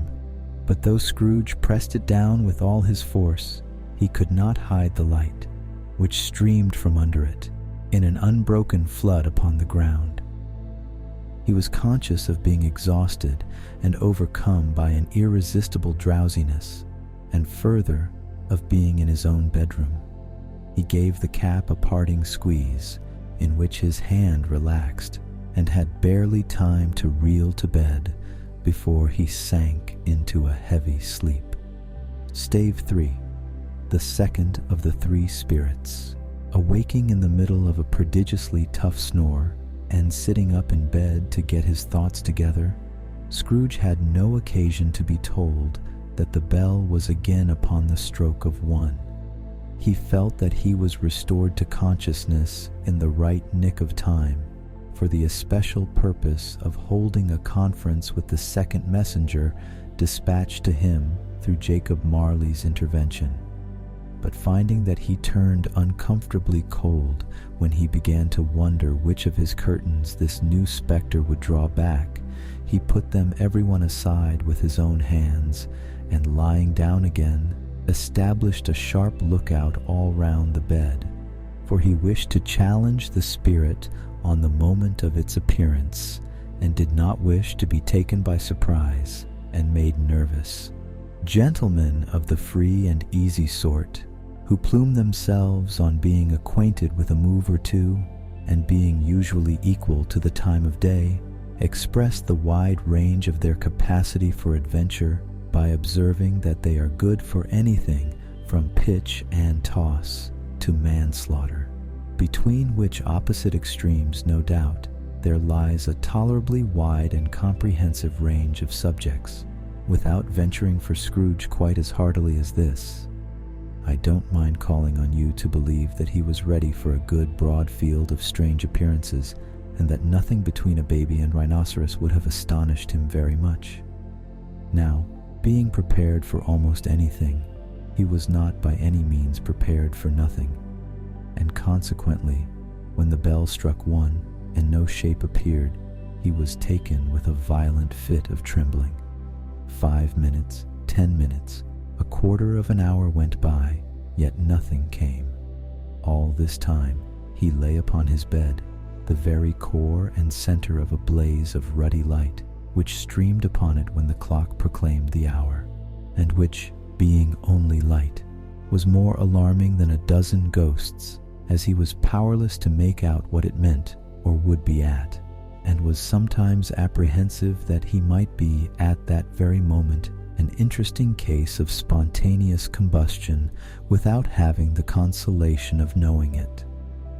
At last, however, he began to think, as you or I would have thought at first, for it is always the person not in the predicament who knows what ought to have been done in it, and would unquestionably have done it too.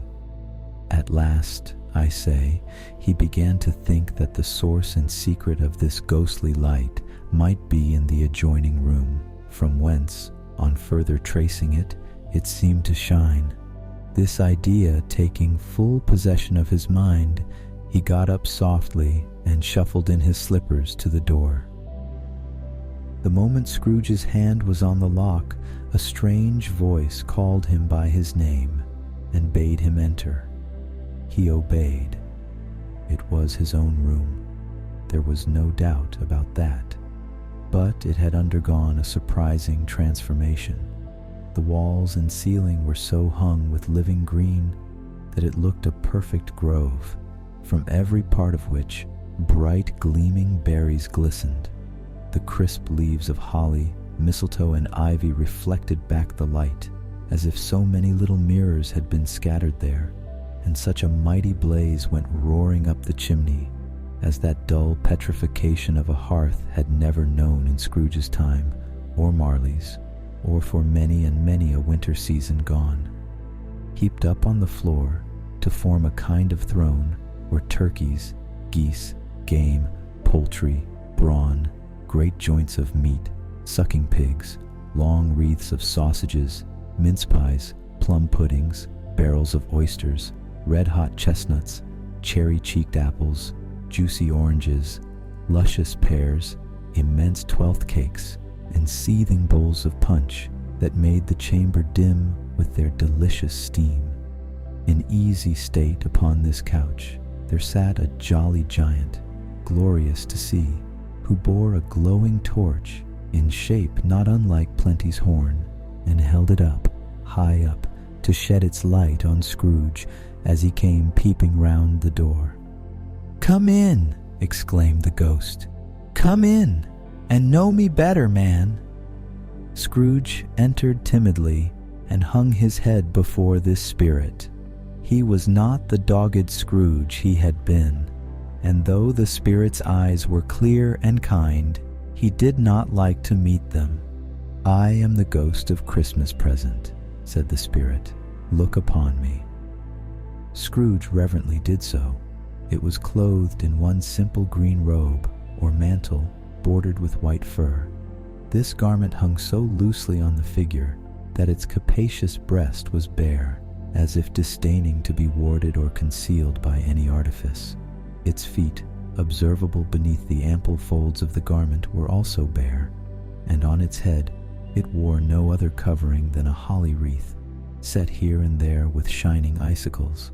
Its dark brown curls were long and free as its genial face, its sparkling eye, its open hand, its cheery voice, its unconstrained demeanor, and its joyful air.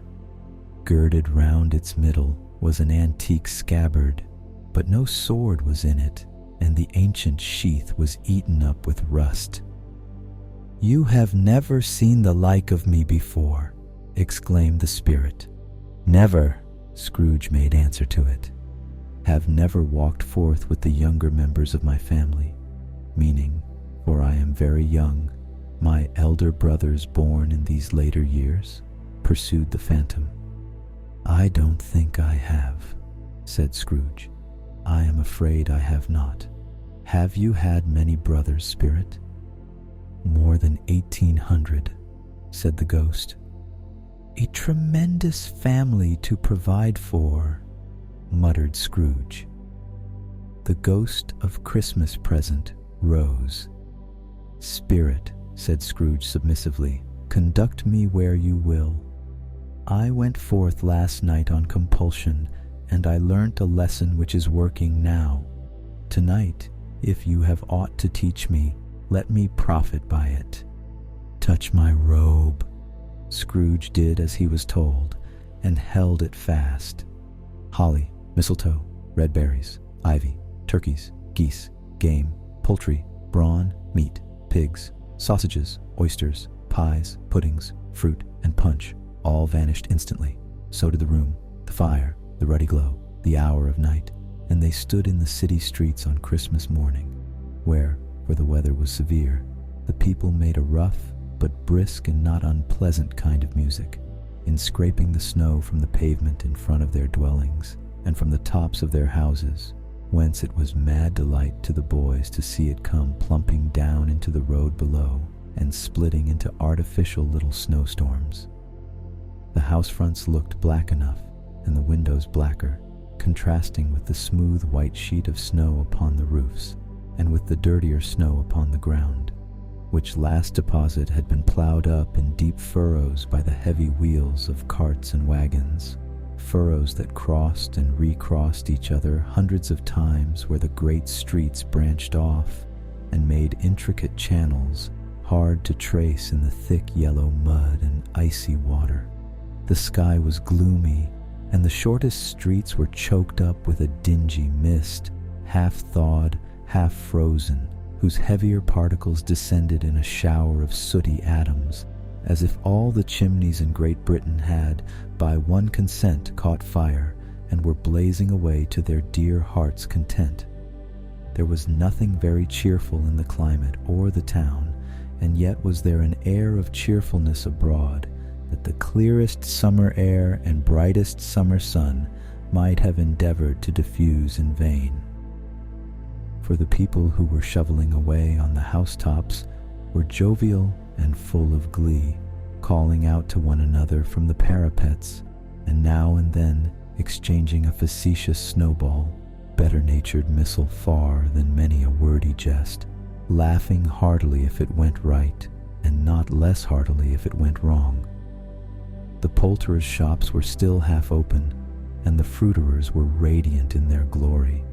There were great, round, pot-bellied baskets of chestnuts, shaped like the waistcoats of jolly old gentlemen, lolling at the doors and tumbling out into the street in their apoplectic opulence. There were ruddy, brown-faced, broad-girthed Spanish onions, shining in the fatness of their growth like Spanish friars, and winking from their shelves in wanton slyness at the girls as they went by, and glanced demurely at the hung-up mistletoe. There were pears and apples, clustered high in blooming pyramids. There were bunches of grapes made, in the shopkeeper's benevolence, to dangle from conspicuous hooks that people's mouths might water gratis as they passed. There were piles of filberts, mossy and brown, recalling in their fragrance ancient walks among the woods and pleasant shufflings ankle-deep through withered leaves. There were Norfolk biffins, squat and swarthy, setting off the yellow of the oranges and lemons, and, in the great compactness of their juicy persons, urgently entreating and beseeching to be carried home in paper bags and eaten after dinner. The very gold and silver fish set forth among these choice fruits in a bowl, though members of a dull and stagnant-blooded race, appeared to know that there was something going on, and, to a fish, went gasping round and round their little world in slow and passionless excitement. The grocers, oh, the grocers, nearly closed, with perhaps 2 shutters down, or 1, but through those gaps such glimpses. It was not alone that the scales descending on the counter made a merry sound, or that the twine and roller parted company so briskly, or that the canisters were rattled up and down like juggling tricks, or even that the blended scents of tea and coffee were so grateful to the nose, or even that the raisins were so plentiful and rare, the almonds so extremely white, the sticks of cinnamon so long and straight, the other spices so delicious, the candied fruits so caked and spotted with molten sugar as to make the coldest lookers-on feel faint and subsequently bilious. Nor was it that the figs were moist and pulpy, or that the French plums blushed in modest tartness from their highly decorated boxes, or that everything was good to eat and in its Christmas dress. But the customers were all so hurried and so eager in the hopeful promise of the day that they tumbled up against each other at the door, crashing their wicker baskets wildly, and left their purchases upon the counter, and came running back to fetch them, and committed hundreds of the like mistakes in the best humor possible, while the grocer and his people were so frank and fresh that the polished hearts with which they fastened their aprons behind might have been their own, worn outside for general inspection and for Christmas daws to peck at if they chose. But soon the steeples called good people all to church and chapel, and away they came, flocking through the streets in their best clothes and with their gayest faces. And at the same time there emerged from scores of by-streets, lanes, and nameless turnings innumerable people, carrying their dinners to the bakers' shops. The sight of these poor revelers appeared to interest the spirit very much, for he stood with Scrooge beside him in a baker's doorway, and taking off the covers as their bearers passed, sprinkled incense on their dinners from his torch. And it was a very uncommon kind of torch, for once or twice when there were angry words between some dinner carriers who had jostled each other, he shed a few drops of water on them from it, and their good humor was restored directly, for they said it was a shame to quarrel upon Christmas Day, and so it was. God love it, so it was. In time the bells ceased, and the bakers were shut up, and yet there was a genial shadowing forth of all these dinners and the progress of their cooking in the thawed blotch of wet above each baker's oven, where the pavement smoked as if its stones were cooking too. "Is there a peculiar flavor in what you sprinkle from your torch?" asked Scrooge. "There is. My own." "Would it apply to any kind of dinner on this day?" asked Scrooge. "To any kindly given, to a poor one most." "Why to a poor one most?" asked Scrooge. "Because it needs it most."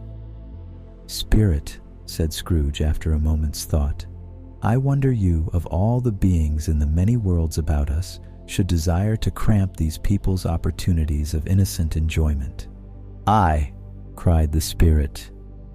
"You would deprive them of their means of dining every seventh day, often the only day on which they can be said to dine at all," said Scrooge.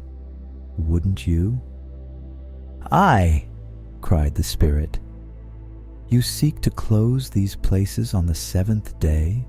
said Scrooge. "And it comes to the same thing." "I seek," exclaimed the Spirit. "Forgive me if I am wrong. It has been done in your name, or at least in that of your family," said Scrooge. "There are some upon this earth of yours," returned the Spirit, "who lay claim to know us, and who do their deeds of passion, pride, ill will, hatred, envy, bigotry, and selfishness in our name, who are as strange to us and all our kith and kin as if they had never lived. Remember that, and charge their doings on themselves, not us." Scrooge promised that he would, and they went on, invisible as they had been before, into the suburbs of the town. It was a remarkable quality of the ghost, which Scrooge had observed at the baker's, that notwithstanding his gigantic size, he could accommodate himself to any place with ease, and that he stood beneath a low roof quite as gracefully and like a supernatural creature as it was possible he could have done in any lofty hall. And perhaps it was the pleasure the good Spirit had in showing off this power of his, or else it was his own kind, generous, hearty nature, and his sympathy with all poor men that led him straight to Scrooge's clerks, for there he went, and took Scrooge with him, holding to his robe, and on the threshold of the door the Spirit smiled, and stopped to bless Bob Cratchit's dwelling with the sprinkling of his torch. Think of that. Bob had but 15 bob a week himself. He pocketed on Saturdays but 15 copies of his Christian name, and yet the ghost of Christmas present blessed his 4-roomed house. Then up rose Mrs. Cratchit, Cratchit's wife, dressed out but poorly in a twice-turned gown, but brave in ribbons, which are cheap and make a goodly show for 6pence, and she laid the cloth, assisted by Belinda Cratchit, second of her daughters, also brave in ribbons, while Master Peter Cratchit plunged a fork into the saucepan of potatoes and, getting the corners of his monstrous shirt collar, Bob's private property, conferred upon his son and heir in honor of the day, into his mouth, rejoiced to find himself so gallantly attired, and yearned to show his linen in the fashionable parks. And now 2 smaller Cratchits, boy and girl, came tearing in, screaming that outside the baker's they had smelt the goose and known it for their own.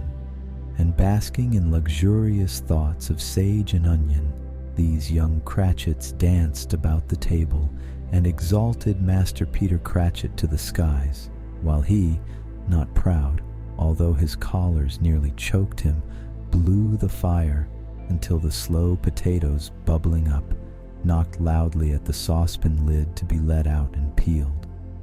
"What has ever got your precious father, then?" said Mrs. Cratchit. "And your brother, Tiny Tim? And Martha warn't as late last Christmas Day by half an hour?" "Here's Martha, mother," said a girl, appearing as she spoke. "Here's Martha, mother," cried the 2 young Cratchits. "Hurrah! There's such a goose, Martha." "Why, bless your heart alive, my dear, how late you are," said Mrs. Cratchit, kissing her a dozen times, and taking off her shawl and bonnet for her with officious zeal. "We'd a deal of work to finish up last night," replied the girl, "and had to clear away this morning, mother." "Well, never mind so long as you are come," said Mrs. Cratchit. "Sit ye down before the fire, my dear, and have a warm, Lord bless ye." "No, no, there's father coming," cried the 2 young Cratchits, who were everywhere at once. "Hide, Martha, hide." So Martha hid herself, and in came little Bob, the father, with at least 3 feet of comforter exclusive of the fringe hanging down before him, and his threadbare clothes darned up and brushed to look seasonable, and Tiny Tim upon his shoulder. Alas for Tiny Tim! He bore a little crutch, and had his limbs supported by an iron frame. "Why, where's our Martha?" cried Bob Cratchit, looking round. "Not coming," said Mrs. Cratchit. "Not coming," said Bob, with a sudden declension in his high spirits, for he had been Tim's blood horse all the way from church, and had come home rampant. "Not coming upon Christmas Day." Martha didn't like to see him disappointed, if it were only in joke, so she came out prematurely from behind the closet door and ran into his arms, while the 2 young Cratchits hustled Tiny Tim and bore him off into the wash-house that he might hear the pudding singing in the copper. "And how did little Tim behave?" asked Mrs. Cratchit, when she had rallied Bob on his credulity, and Bob had hugged his daughter to his heart's content.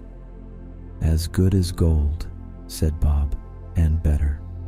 Somehow he gets thoughtful, sitting by himself so much, and thinks the strangest things you ever heard. He told me, coming home, that he hoped the people saw him in the church because he was a cripple, and it might be pleasant to them to remember upon Christmas Day who made lame beggars walk and blind men see." Bob's voice was tremulous when he told them this, and trembled more when he said that Tiny Tim was growing strong and hearty. His active little crutch was heard upon the floor, and back came Tiny Tim before another word was spoken, escorted by his brother and sister to his stool before the fire, and while Bob, turning up his cuffs, as if, poor fellow, they were capable of being made more shabby, compounded some hot mixture in a jug with gin and lemons, and stirred it round and put it on the hob to simmer, Master Peter and the 2 ubiquitous young Cratchits went to fetch the goose, with which they soon returned in high procession. Such a bustle ensued that you might have thought a goose the rarest of all birds, a feathered phenomenon to which a black swan was a matter of course, and in truth, It was something very like it in that house. Mrs. Cratchit made the gravy ready beforehand in a little saucepan, hissing hot. Master Peter mashed the potatoes with incredible vigor. Miss Belinda sweetened up the applesauce. Martha dusted the hot plates. Bob took Tiny Tim beside him in a tiny corner at the table. The two young Cratchits set chairs for everybody, not forgetting themselves, and mounting guard upon their posts, crammed spoons into their mouths, lest they should shriek for goose before their turn came to be helped. At last the dishes were set on, and grace was said. It was succeeded by a breathless pause, as Mrs. Cratchit, looking slowly all along the carving knife, prepared to plunge it in the breast. But when she did, and when the long-expected gush of stuffing issued forth, one murmur of delight arose all round the board, and even Tiny Tim, excited by the two young Cratchits, beat on the table with the handle of his knife and feebly cried, "Hurrah! There never was such a goose." Bob said he didn't believe there ever was such a goose cooked. Its tenderness and flavor, size and cheapness were the themes of universal admiration. Eked out by applesauce and mashed potatoes, it was a sufficient dinner for the whole family. Indeed, as Mrs. Cratchit said with great delight, surveying one small atom of a bone upon the dish, they hadn't ate it all at last. Yet everyone had had enough, and the youngest Cratchits in particular were steeped in sage and onion to the eyebrows. But now, the plates being changed by Miss Belinda, Mrs. Cratchit left the room alone, too nervous to bear witnesses, to take the pudding up and bring it in. Suppose it should not be done enough? Suppose it should break in turning out? Suppose somebody should have got over the wall of the backyard and stolen it while they were merry with the goose? A supposition at which the two young Cratchits became livid. All sorts of horrors were supposed. Hallo, a great deal of steam. The pudding was out of the copper. A smell like a washing day. That was the cloth. A smell like an eating house and a pastry cook's next door to each other, with a laundress's next door to that. That was the pudding. In half a minute Mrs. Cratchit entered, flushed but smiling proudly, with the pudding like a speckled cannonball, so hard and firm, blazing in half a quartern of ignited brandy, and bedight with Christmas holly stuck into the top. "Oh, a wonderful pudding," Bob Cratchit said, and calmly too, that he regarded it as the greatest success achieved by Mrs. Cratchit since their marriage. Mrs. Cratchit said that now the weight was off her mind. She would confess she had had her doubts about the quantity of flour. Everybody had something to say about it, but nobody said or thought it was at all a small pudding for a large family. It would have been flat heresy to do so. Any Cratchit would have blushed to hint at such a thing. At last, the dinner was all done. The cloth was cleared, the hearth swept, and the fire made up. The compound in the jug being tasted and considered perfect, apples and oranges were put upon the table, and a shovelful of chestnuts on the fire. Then all the Cratchit family drew round the hearth, in what Bob Cratchit called a circle, meaning half a one, and at Bob Cratchit's elbow stood the family display of glass, 2 tumblers, and a custard cup without a handle.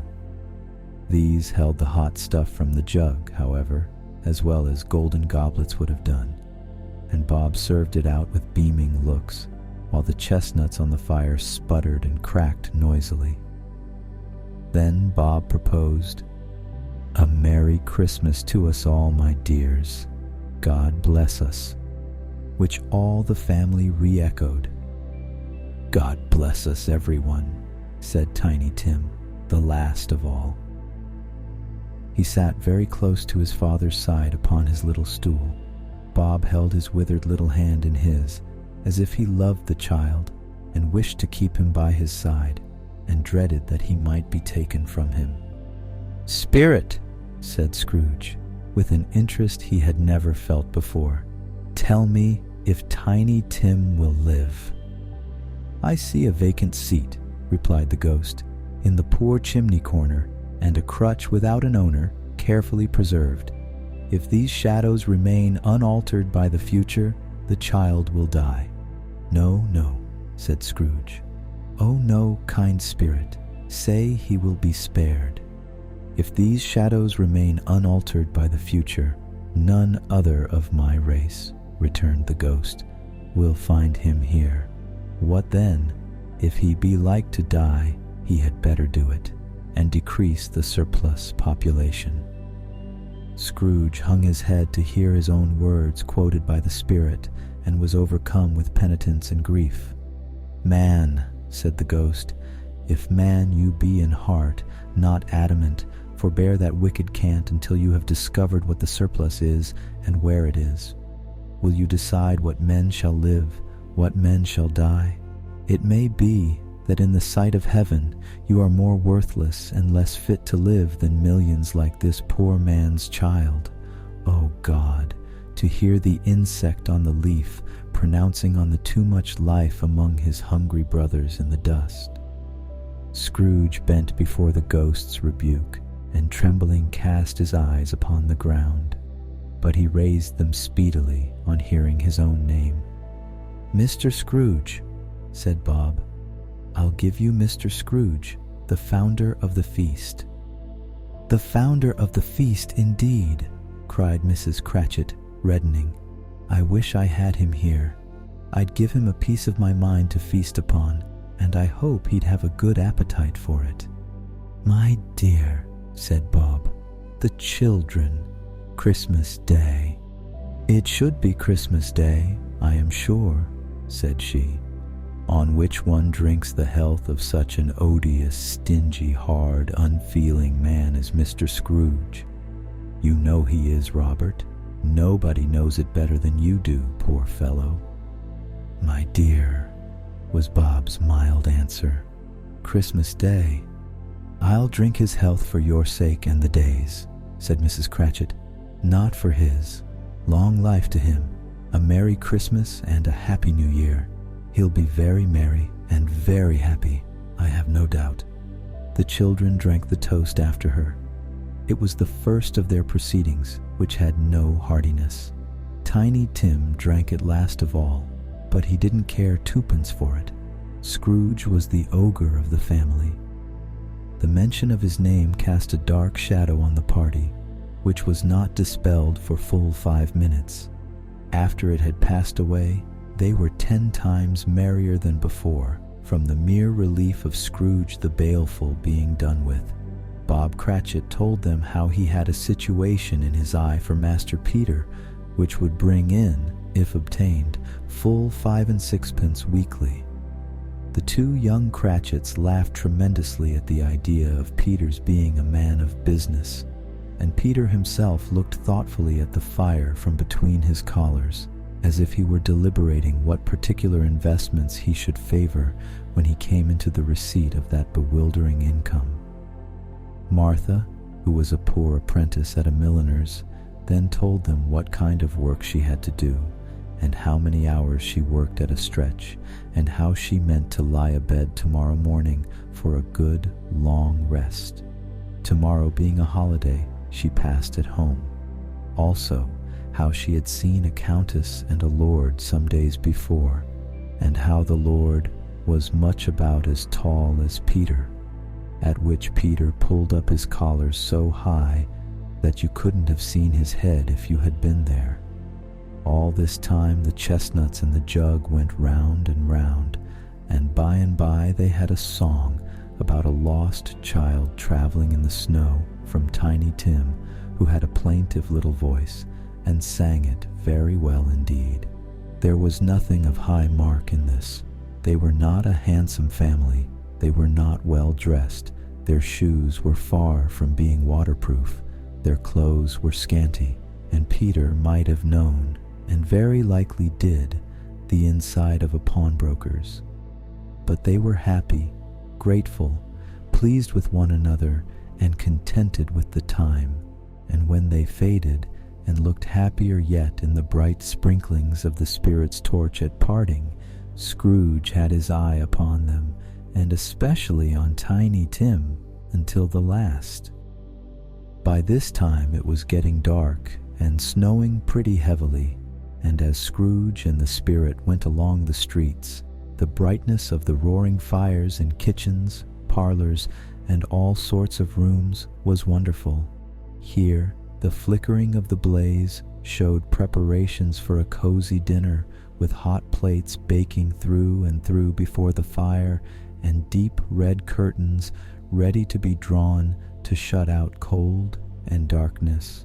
There all the children of the house were running out into the snow to meet their married sisters, brothers, cousins, uncles, aunts, and be the first to greet them. Here, again, were shadows on the window blind of guests assembling, and there a group of handsome girls, all hooded and fur-booted, and all chattering at once, tripped lightly off to some near neighbor's house, where, woe upon the single man who saw them enter, artful witches, well they knew it, in a glow. But if you had judged from the numbers of people on their way to friendly gatherings, you might have thought that no one was at home to give them welcome when they got there, instead of every house expecting company and piling up its fires half chimney high. Blessings on it, how the ghost exulted, how it bared its breadth of breast, and opened its capacious palm, and floated on, outpouring, with a generous hand, its bright and harmless mirth on everything within its reach. The very lamplighter, who ran on before, dotting the dusky street with specks of light, and who was dressed to spend the evening somewhere, laughed out loudly as the Spirit passed, though little kenned the lamplighter that he had any company but Christmas. And now, without a word of warning from the ghost, they stood upon a bleak and desert moor, where monstrous masses of rude stone were cast about, as though it were the burial place of giants, and water spread itself wheresoever it listed, or would have done so, but for the frost that held it prisoner, and nothing grew but moss and furze, and coarse rank grass. Down in the west the setting sun had left a streak of fiery red, which glared upon the desolation for an instant like a sullen eye, and frowning lower, lower, lower yet, was lost in the thick gloom of darkest night. "What place is this?" asked Scrooge. "A place where miners live, who labor in the bowels of the earth," returned the Spirit. "But they know me. See?" A light shone from the window of a hut, and swiftly they advanced towards it. Passing through the wall of mud and stone, they found a cheerful company assembled round a glowing fire, an old, old man and woman, with their children and their children's children, and another generation beyond that, all decked out gaily in their holiday attire. The old man, in a voice that seldom rose above the howling of the wind upon the barren waste, was singing them a Christmas song. It had been a very old song when he was a boy, and from time to time they all joined in the chorus. So surely as they raised their voices, the old man got quite blithe and loud, and so surely as they stopped, his vigor sank again. The Spirit did not tarry here, but bade Scrooge hold his robe, and passing on above the moor, sped, whither, not to see, to see. To Scrooge's horror, looking back, he saw the last of the land, a frightful range of rocks behind them, and his ears were deafened by the thundering of water as it rolled and roared and raged among the dreadful caverns it had worn and fiercely tried to undermine the earth. Built upon a dismal reef of sunken rocks, some league or so from shore, on which the waters chafed and dashed the wild year through, there stood a solitary lighthouse. Great heaps of seaweed clung to its base, and storm birds, born of the wind one might suppose, as seaweed of the water, rose and fell about it like the waves they skimmed. But even here, two men who watched the light had made a fire that through the loophole in the thick stone wall shed out a ray of brightness on the awful sea. Joining their horny hands over the rough table at which they sat, they wished each other Merry Christmas in their can of grog, and one of them, the elder too, with his face all damaged and scarred with hard weather, as the figurehead of an old ship might be, struck up a sturdy song that was like a gale in itself. Again, the ghost sped on, above the black and heaving sea, on, until being far away, as he told Scrooge, from any shore, they lighted on a ship. They stood beside the helmsman at the wheel, the lookout in the bow, the officers who had the watch, dark, ghostly figures in their several stations. But every man among them hummed a Christmas tune, or had a Christmas thought, or spoke below his breath to his companion of some bygone Christmas day with homeward hopes belonging to it. And every man on board, waking or sleeping, good or bad, had had a kinder word for another on that day than on any day in the year, and had shared to some extent in its festivities, and had remembered those he cared for at a distance, and had known that they delighted to remember him. It was a great surprise to Scrooge, while listening to the moaning of the wind, and thinking what a solemn thing it was to move on through the lonely darkness over an unknown abyss whose depths were secrets as profound as death. It was a great surprise to Scrooge, while thus engaged, to hear a hearty laugh. It was a much greater surprise to Scrooge to recognize it as his own nephew's, and to find himself in a bright, dry, gleaming room, with the spirit standing smiling by his side and looking at that same nephew with approving affability. "Ha! Ha!" laughed Scrooge's nephew. "Ha! Ha! Ha! Ha!" If you should happen, by any unlikely chance, to know a man more blessed in a laugh than Scrooge's nephew, all I can say is, I should like to know him too. Introduce him to me, and I'll cultivate his acquaintance. It is a fair, even-handed, noble adjustment of things, that while there is infection and disease and sorrow, there is nothing in the world so irresistibly contagious as laughter and good humor.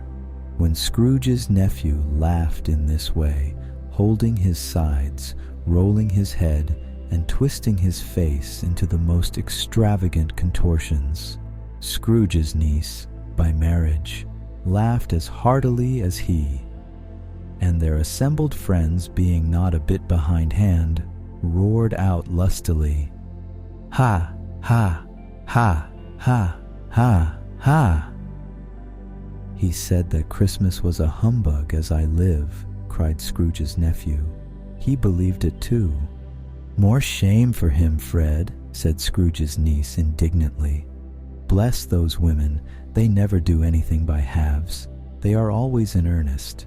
She was very pretty, exceedingly pretty, with a dimpled, surprised-looking capital face, a ripe little mouth that seemed made to be kissed, as no doubt it was, all kinds of good little dots about her chin that melted into one another when she laughed, and the sunniest pair of eyes you ever saw in any little creature's head. Altogether, she was what you would have called provoking, you know, but satisfactory too. Oh, perfectly satisfactory. "He's a comical old fellow," said Scrooge's nephew. "That's the truth, and not so pleasant as he might be. However, his offenses carry their own punishment, and I have nothing to say against him." "I'm sure he is very rich, Fred," hinted Scrooge's niece. "At least you always tell me so." "What of that, my dear?"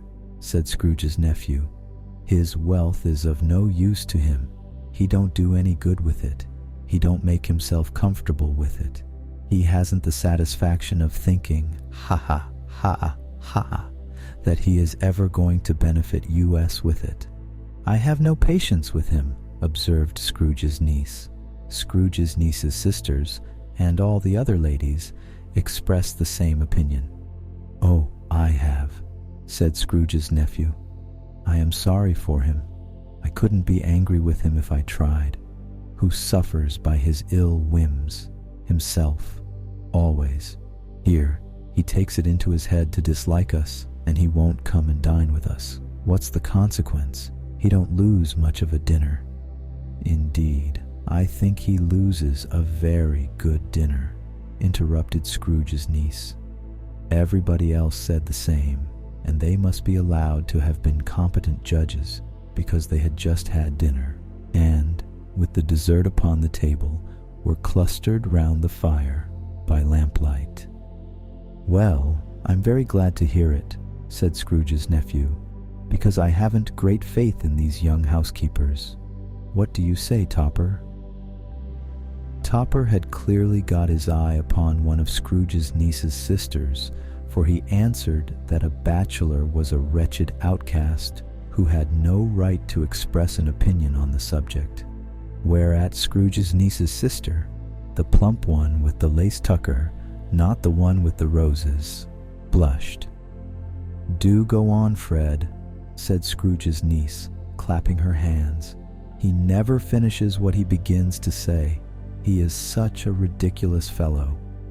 Scrooge's nephew reveled in another laugh, and as it was impossible to keep the infection off, though the plump sister tried hard to do it with aromatic vinegar, his example was unanimously followed. I was only going to say, said Scrooge's nephew, that the consequence of his taking a dislike to us and not making merry with us is, as I think, that he loses some pleasant moments which could do him no harm.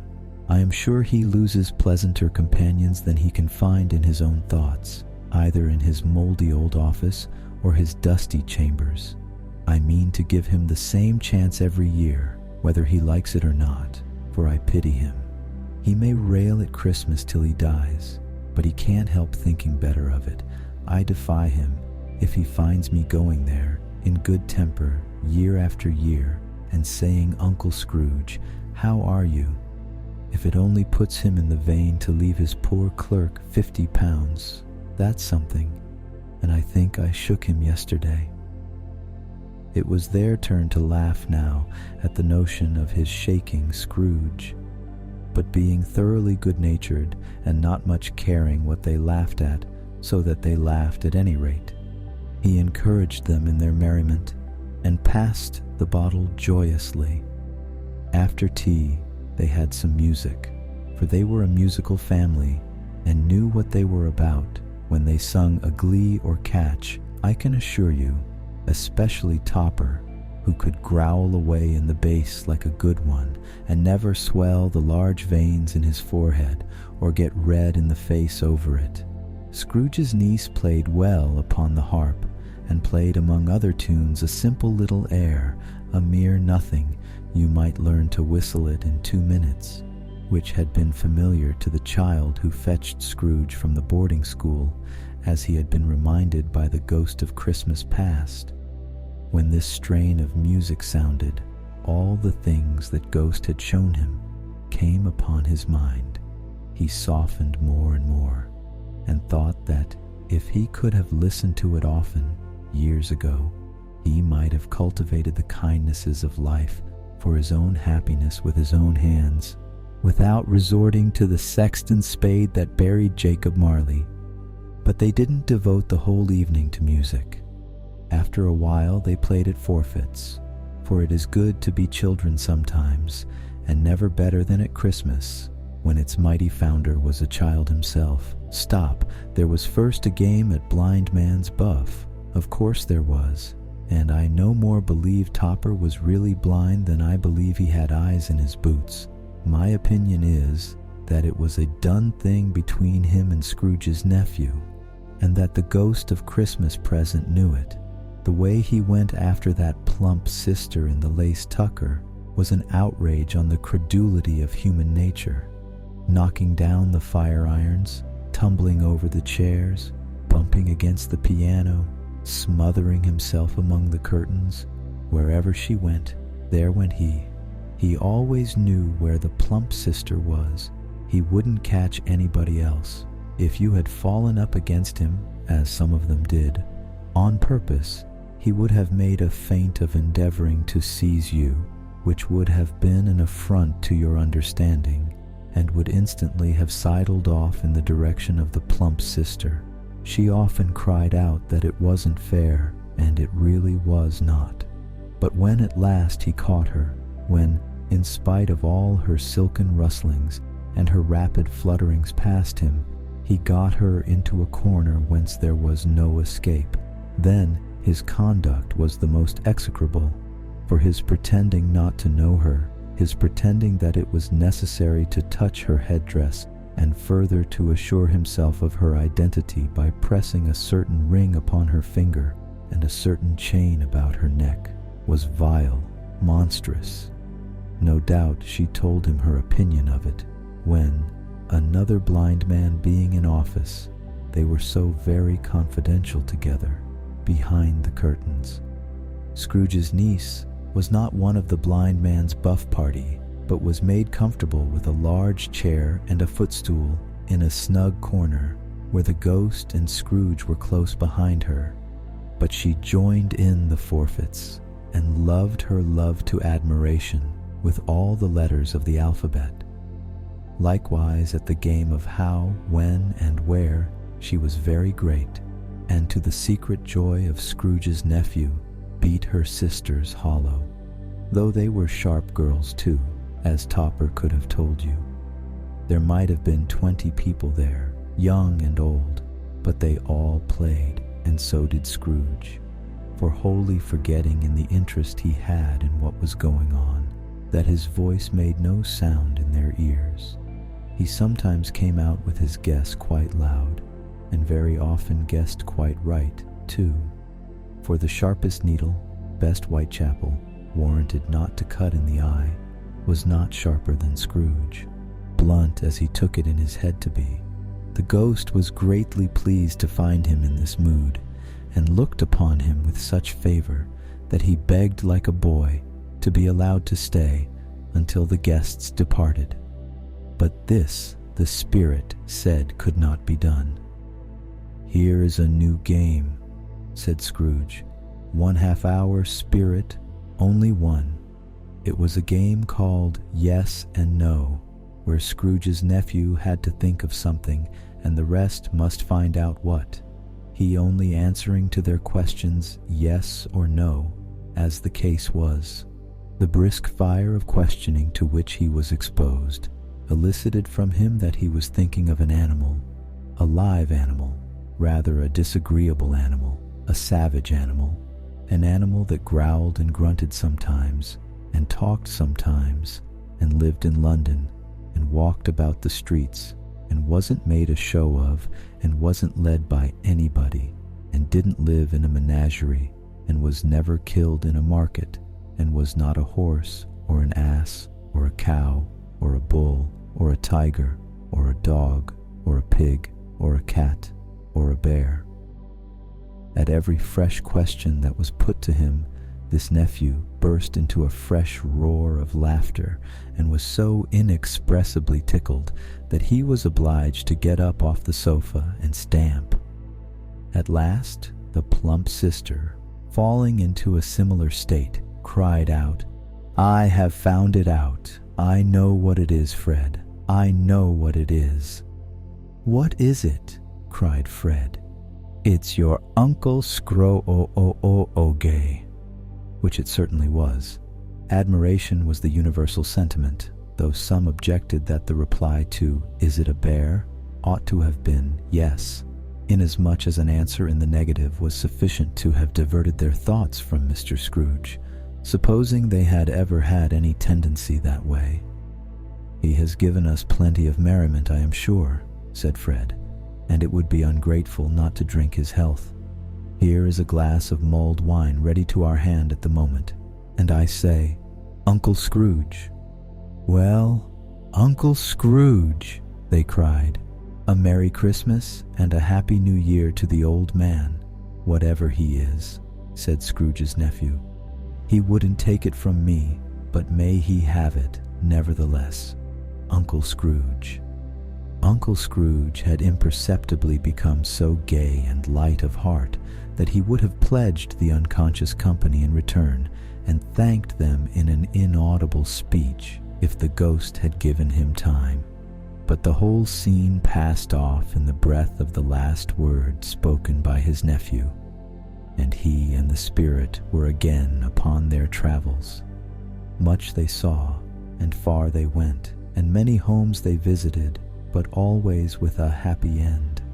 The spirit stood beside sick beds, and they were cheerful, on foreign lands, and they were close at home, by struggling men, and they were patient in their greater hope, by poverty, and it was rich, in almshouse, hospital, and jail, in misery's every refuge, where vain man in his little brief authority had not made fast the door and barred the spirit out.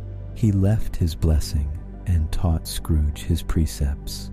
It was a long night, if it were only a night, but Scrooge had his doubts of this, because the Christmas holidays appeared to be condensed into the space of time they passed together. It was strange, too, that while Scrooge remained unaltered in his outward form, the ghost grew older, clearly older. Scrooge had observed this change, but never spoke of it until they left a children's 12th night party, when, looking at the spirit as they stood together in an open place, he noticed that its hair was gray. "Are spirits' lives so short?" asked Scrooge. "My life upon this globe is very brief," replied the ghost. "It ends tonight." "Tonight?" cried Scrooge. "Tonight at midnight. Hark, the time is drawing near." The chimes were ringing the 11:15 at that moment. "Forgive me if I am not justified in what I ask," said Scrooge, looking intently at the spirit's robe. "But I see something strange, and not belonging to yourself, protruding from your skirts. Is it a foot or a claw?" "It might be a claw, for the flesh there is upon it," was the spirit's sorrowful reply. "Look here." From the foldings of its robe it brought 2 children, wretched, abject, frightful, hideous, miserable. They knelt down at its feet and clung upon the outside of its garment. "Oh, man, look here. Look down here," exclaimed the ghost. They were a boy and girl, yellow, meager, ragged, scowling, wolfish, but prostrate too in their humility. Where graceful youth should have filled their features out and touched them with its freshest tints, a stale and shriveled hand, like that of age, had pinched and twisted them and pulled them into shreds. Where angels might have sat enthroned, devils lurked and glared out menacing. No change, no degradation, no perversion of humanity in any grade, through all the mysteries of wonderful creation, has monsters half so horrible and dread. Scrooge started back, appalled. Having them shown to him in this way, he tried to say they were fine children, but the words choked themselves, rather than be parties to a lie of such enormous magnitude. "Spirit? Are they yours?" Scrooge could say no more. "They are man's," said the spirit, looking down upon them, "and they cling to me, appealing from their fathers. This boy is ignorance, this girl is want. Beware them both, and all of their degree. But most of all beware this boy, for on his brow I see that written which is doom, unless the writing be erased. Deny it," cried the spirit, stretching out its hand towards the city. "Slander those who tell it ye. Admit it for your factious purposes, and make it worse, and bide the end." "Have they no refuge or resource?" cried Scrooge. "Are there no prisons?" said the spirit, turning on him for the last time with his own words. "Are there no workhouses?" The bell struck 12. Scrooge looked about him for the ghost, and saw it not. As the last stroke ceased to vibrate, he remembered the prediction of old Jacob Marley, and lifting up his eyes, beheld a solemn phantom, draped and hooded, coming, like a mist along the ground, towards him. Stave 4. The last of the spirits. The phantom slowly, gravely, silently approached. When it came near him, Scrooge bent down upon his knee, for in the very air through which this spirit moved, it seemed to scatter gloom and mystery. It was shrouded in a deep black garment, which concealed its head, its face, its form, and left nothing of it visible save one outstretched hand. But for this, it would have been difficult to detach its figure from the night, and separate it from the darkness by which it was surrounded. He felt that it was tall and stately when it came beside him, and that its mysterious presence filled him with a solemn dread. He knew no more, for the spirit neither spoke nor moved. "I am in the presence of the ghost of Christmas yet to come," said Scrooge. The spirit answered not, but pointed onward with its hand.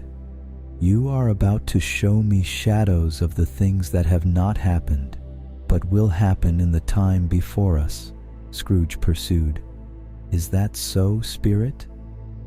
The upper portion of the garment was contracted for an instant in its folds, as if the spirit had inclined its head. That was the only answer he received. Although well used to ghostly company by this time, Scrooge feared the silent shape so much that his legs trembled beneath him, and he found that he could hardly stand when he prepared to follow it. The spirit paused a moment, as observing his condition and giving him time to recover. But Scrooge was all the worse for this. It thrilled him with a vague, uncertain horror to know that behind the dusky shroud there were ghostly eyes intently fixed upon him, while he, though he stretched his own to the utmost, could see nothing but a spectral hand and one great heap of black. "Ghost of the future," he exclaimed, "I fear you more than any spectre I have seen.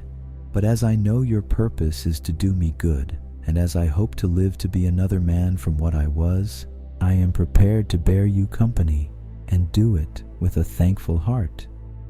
Will you not speak to me?" It gave him no reply. The hand was pointed straight before them. "Lead on," said Scrooge. "Lead on. The night is waning fast, and it is precious time to me, I know. Lead on, spirit." The phantom moved away as it had come towards him.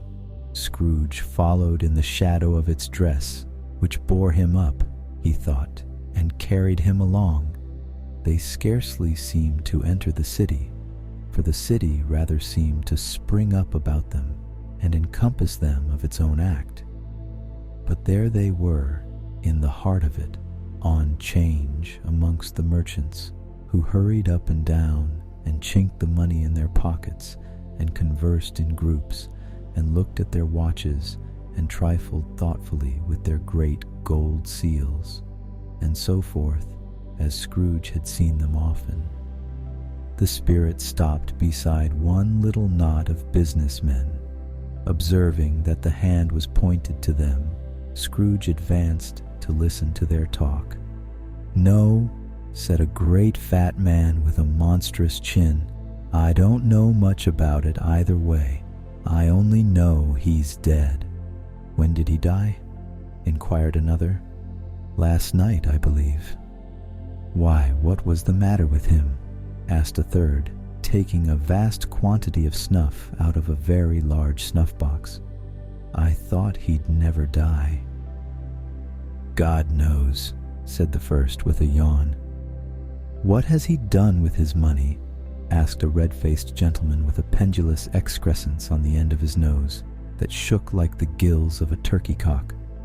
"I haven't heard," said the man with the large chin, yawning again. "Left it to his company, perhaps. He hasn't left it to me. That's all I know."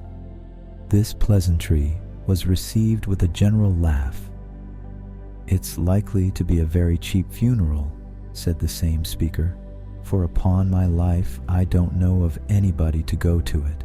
Suppose we make up a party and volunteer?" "I don't mind going if a lunch is provided," observed the gentleman with the excrescence on his nose, "but I must be fed if I make one." Another laugh. "Well, I am the most disinterested among you after all," said the first speaker, "for I never wear black gloves and I never eat lunch, but I'll offer to go if anybody else will. When I come to think of it, I'm not at all sure that I wasn't his most particular friend, for we used to stop and speak whenever we met. Bye-bye." Speakers and listeners strolled away and mixed with other groups. Scrooge knew the men and looked towards the spirit for an explanation. The phantom glided on into a street. Its finger pointed to two persons meeting. Scrooge listened again, thinking that the explanation might lie here. He knew these men also perfectly. They were men of business, very wealthy and of great importance. He had made a point always of standing well in their esteem, in a business point of view, that is, strictly in a business point of view. "How are you?" said one. "How are you?" returned the other. "Well," said the first, "Old Scratch has got his own at last, hey?" "So I am told," returned the second. "Cold, isn't it?" "Seasonable for Christmas time. You're not a skater, I suppose?" No. Something else to think of. Good morning." Not another word. That was their meeting, their conversation, and their parting. Scrooge was at first inclined to be surprised that the spirit should attach importance to conversations apparently so trivial, but feeling assured that they must have some hidden purpose, he set himself to consider what it was likely to be.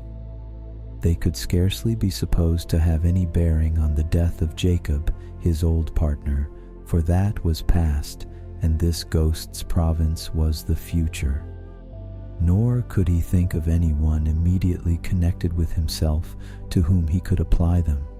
But nothing doubting that to whomsoever they applied, they had some latent moral for his own improvement, he resolved to treasure up every word he heard and everything he saw, and especially to observe the shadow of himself when it appeared. For he had an expectation that the conduct of his future self would give him the clue he missed and would render the solution of these riddles easy. He looked about in that very place for his own image, but another man stood in his accustomed corner, and though the clock pointed to his usual time of day for being there, he saw no likeness of himself among the multitudes that poured in through the porch. It gave him little surprise, however, for he had been revolving in his mind a change of life, and thought and hoped he saw his newborn resolutions carried out in this. Quiet and dark, beside him stood the phantom with its outstretched hand. When he roused himself from his thoughtful quest, he fancied from the turn of the hand and its situation in reference to himself that the unseen eyes were looking at him keenly. It made him shudder and feel very cold. They left the busy scene and went into an obscure part of the town where Scrooge had never penetrated before, although he recognized its situation and its bad repute. The ways were foul and narrow, the shops and houses wretched, the people half-naked, drunken, slipshod, ugly. Alleys and archways, like so many cesspools, disgorged their offenses of smell and dirt and life upon the straggling streets, and the whole quarter reeked with crime, with filth and misery. Far in this den of infamous resort, there was a low-browed beetling shop below a penthouse roof where iron, old rags, bottles, bones, and greasy offal were bought. Upon the floor within were piled up heaps of rusty keys, nails, chains, hinges, files, scales, weights, and refuse iron of all kinds. Secrets that few would like to scrutinize were bred and hidden in mountains of unseemly rags, masses of corrupted fat, and sepulchres of bones. Sitting in among the wares he dealt in, by a charcoal stove made of old bricks, was a gray-haired rascal, nearly 70 years of age, who had screened himself from the cold air without by a frowsy curtaining of miscellaneous tatters hung upon a line, and smoked his pipe in all the luxury of calm retirement. Scrooge and the phantom came into the presence of this man just as a woman with a heavy bundle slunk into the shop. But she had scarcely entered when another woman, similarly laden, came in too, and she was closely followed by a man in faded black, who was no less startled by the sight of them than they had been upon the recognition of each other. After a short period of blank astonishment in which the old man with the pipe had joined them, they all three burst into a laugh.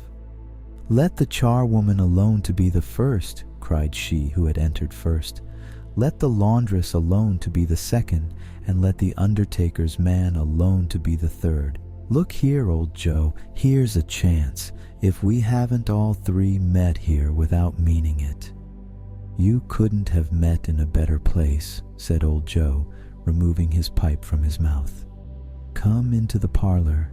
You were made free of it long ago, you know, and the other two ain't strangers. Stop till I shut the door of the shop. Ah, how it squeaks.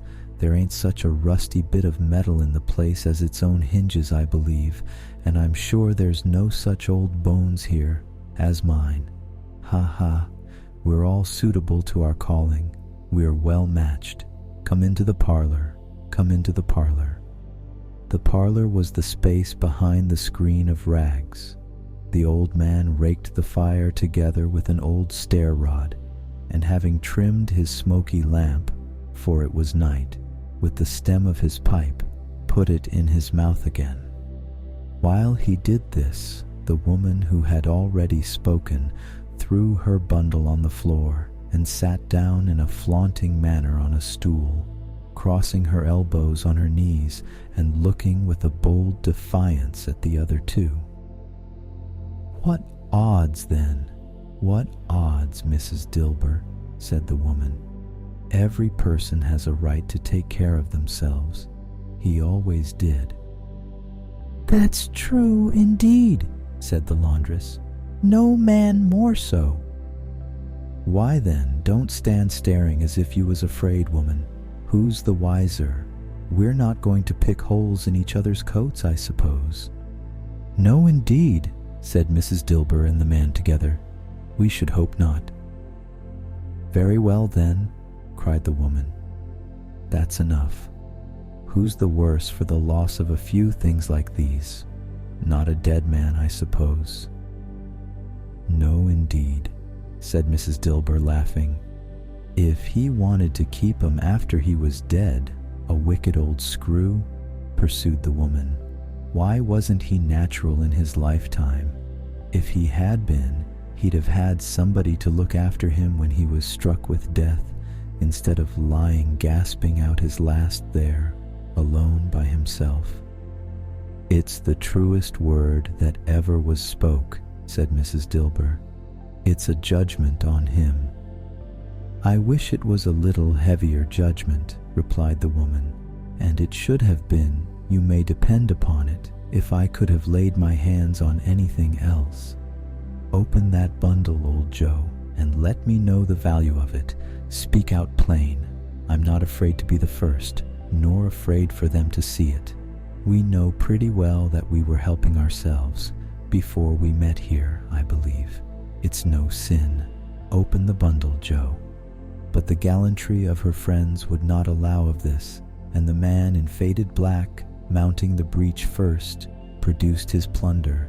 It was not extensive. A seal or two, a pencil case, a pair of sleeve buttons, and a brooch of no great value were all.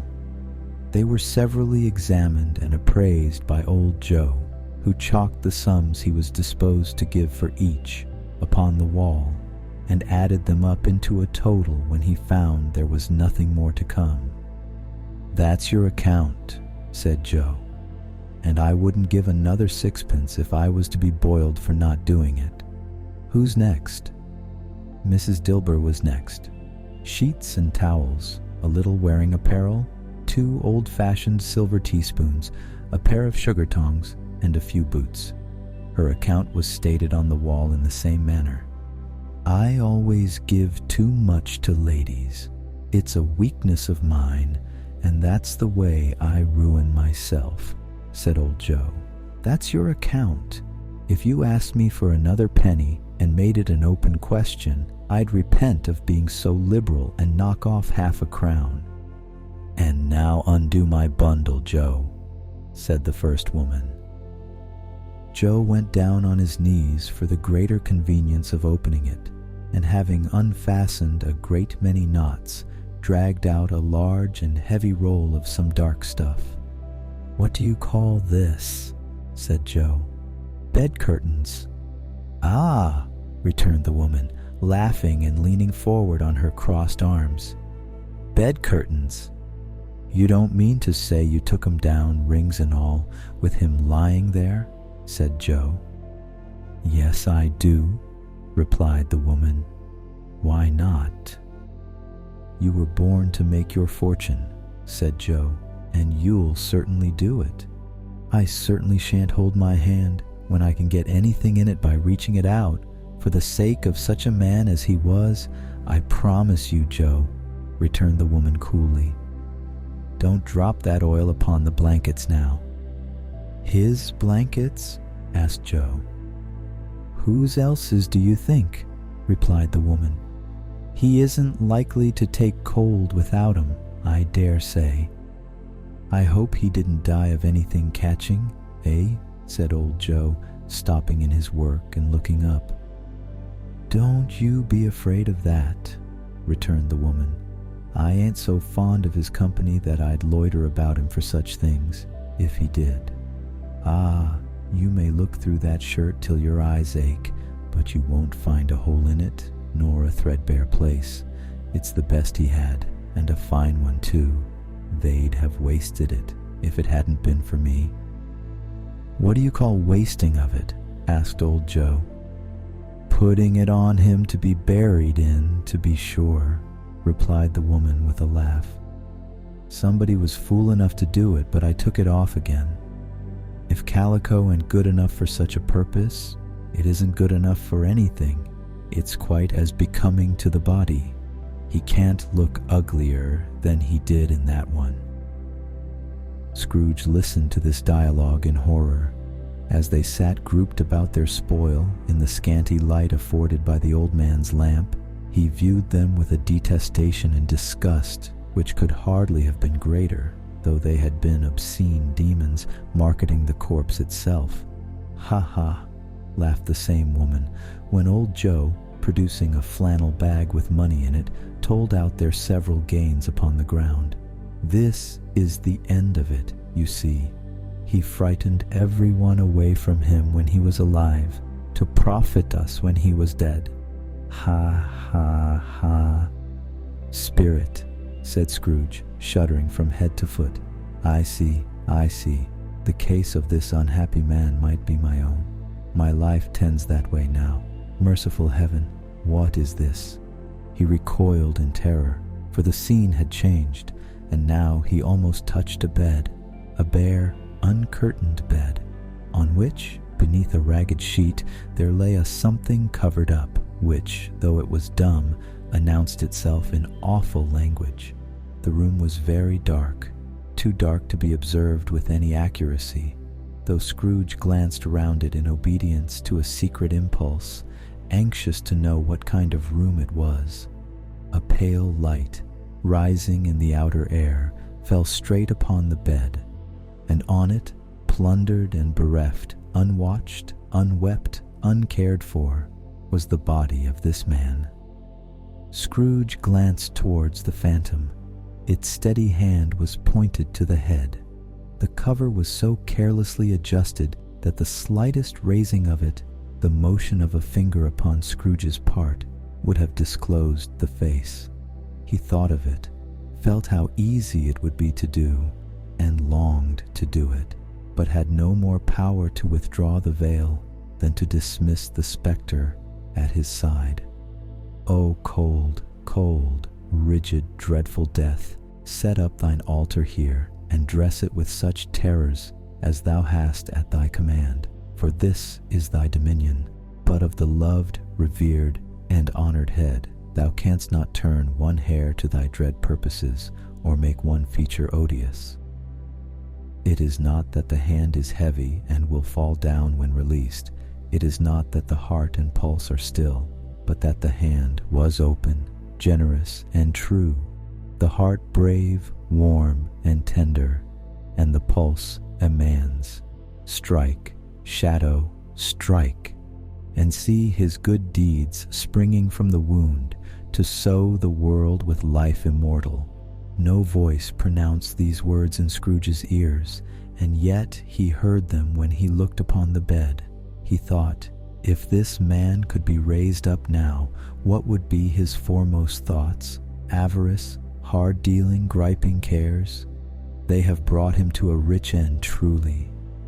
He lay in the dark, empty house, with not a man, a woman, or a child, to say that he was kind to me in this or that, and for the memory of one kind word, I will be kind to him.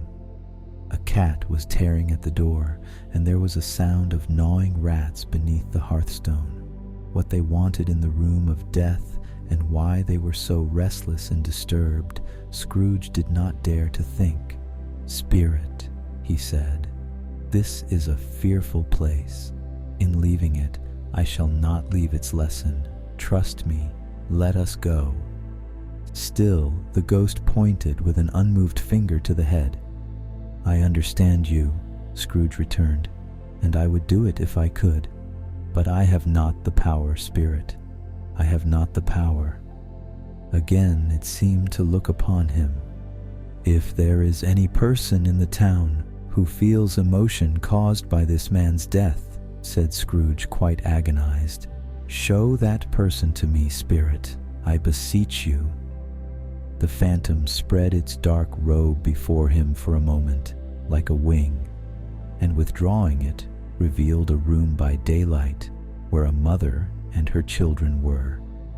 She was expecting someone, and with anxious eagerness, for she walked up and down the room, started at every sound, looked out from the window, glanced at the clock, tried, but in vain, to work with her needle, and could hardly bear the voices of the children in their play. At length, the long-expected knock was heard. She hurried to the door and met her husband, a man whose face was careworn and depressed, though he was young.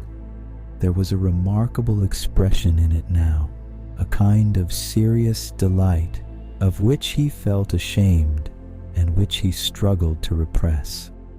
He sat down to the dinner that had been hoarding for him by the fire, and when she asked him faintly what news, which was not until after a long silence, he appeared embarrassed how to answer. Is it good, she said, or bad, to help him? Bad, he answered. We are quite ruined? No, there is hope yet, Caroline. If he relents, she said, amazed, there is. Nothing is past hope if such a miracle has happened. He is past relenting, said her husband. He is dead. She was a mild and patient creature, if her face spoke truth, but she was thankful in her soul to hear it, and she said so with clasped hands. She prayed forgiveness the next moment and was sorry, but the first was the emotion of her heart. What the half-drunken woman whom I told you of last night said to me when I tried to see him and obtain a week's delay, and what I thought was a mere excuse to avoid me turns out to have been quite true. He was not only very ill, but dying then. To whom will our debt be transferred? I don't know. But before that time we shall be ready with the money, and even though we were not, it would be a bad fortune indeed to find so merciless a creditor in his successor. We may sleep tonight with light hearts, Caroline. Yes, soften it as they would, their hearts were lighter. The children's faces, hushed and clustered round to hear what they so little understood, were brighter, and it was a happier house for this man's death. The only emotion that the ghost could show him, caused by the event, was one of pleasure. Let me see some tenderness connected with a death, said Scrooge, or that dark chamber spirit, which we left just now, will be forever present to me. The ghost conducted him through several streets familiar to his feet, and as they went along, Scrooge looked here and there to find himself, but nowhere was he to be seen. They entered poor Bob Cratchit's house, the dwelling he had visited before, and found the mother and the children seated round the fire. Quiet, very quiet. The noisy little Cratchits were as still as statues in one corner, and sat looking up at Peter, who had a book before him. The mother and her daughters were engaged in sewing, but surely they were very quiet. And he took a child, and set him in the midst of them. Where had Scrooge heard those words? He had not dreamed them. The boy must have read them out, as he and the spirit crossed the threshold. Why did he not go on? The mother laid her work upon the table, and put her hand up to her face. The color hurts my eyes, she said. The color? Ah, poor Tiny Tim. They're better now again, said Cratchit's wife. It makes them weak by candlelight, and I wouldn't show weak eyes to your father when he comes home, for the world. It must be near his time. Past it, rather, Peter answered, shutting up his book. But I think he has walked a little slower than he used these few last evenings, mother. They were very quiet again. At last she said, and in a steady, cheerful voice that only faltered once, I have known him walk with Tiny Tim upon his shoulder very fast indeed. And so have I, cried Peter. Often. And so have I, exclaimed another. So had all. But he was very light to carry, she resumed, intent upon her work, and his father loved him so that it was no trouble, and there is your father at the door. She hurried out to meet him, and little Bob in his comforter, he had need of it, poor fellow, came in. His tea was ready for him on the hob, and they all tried who should help him to it most.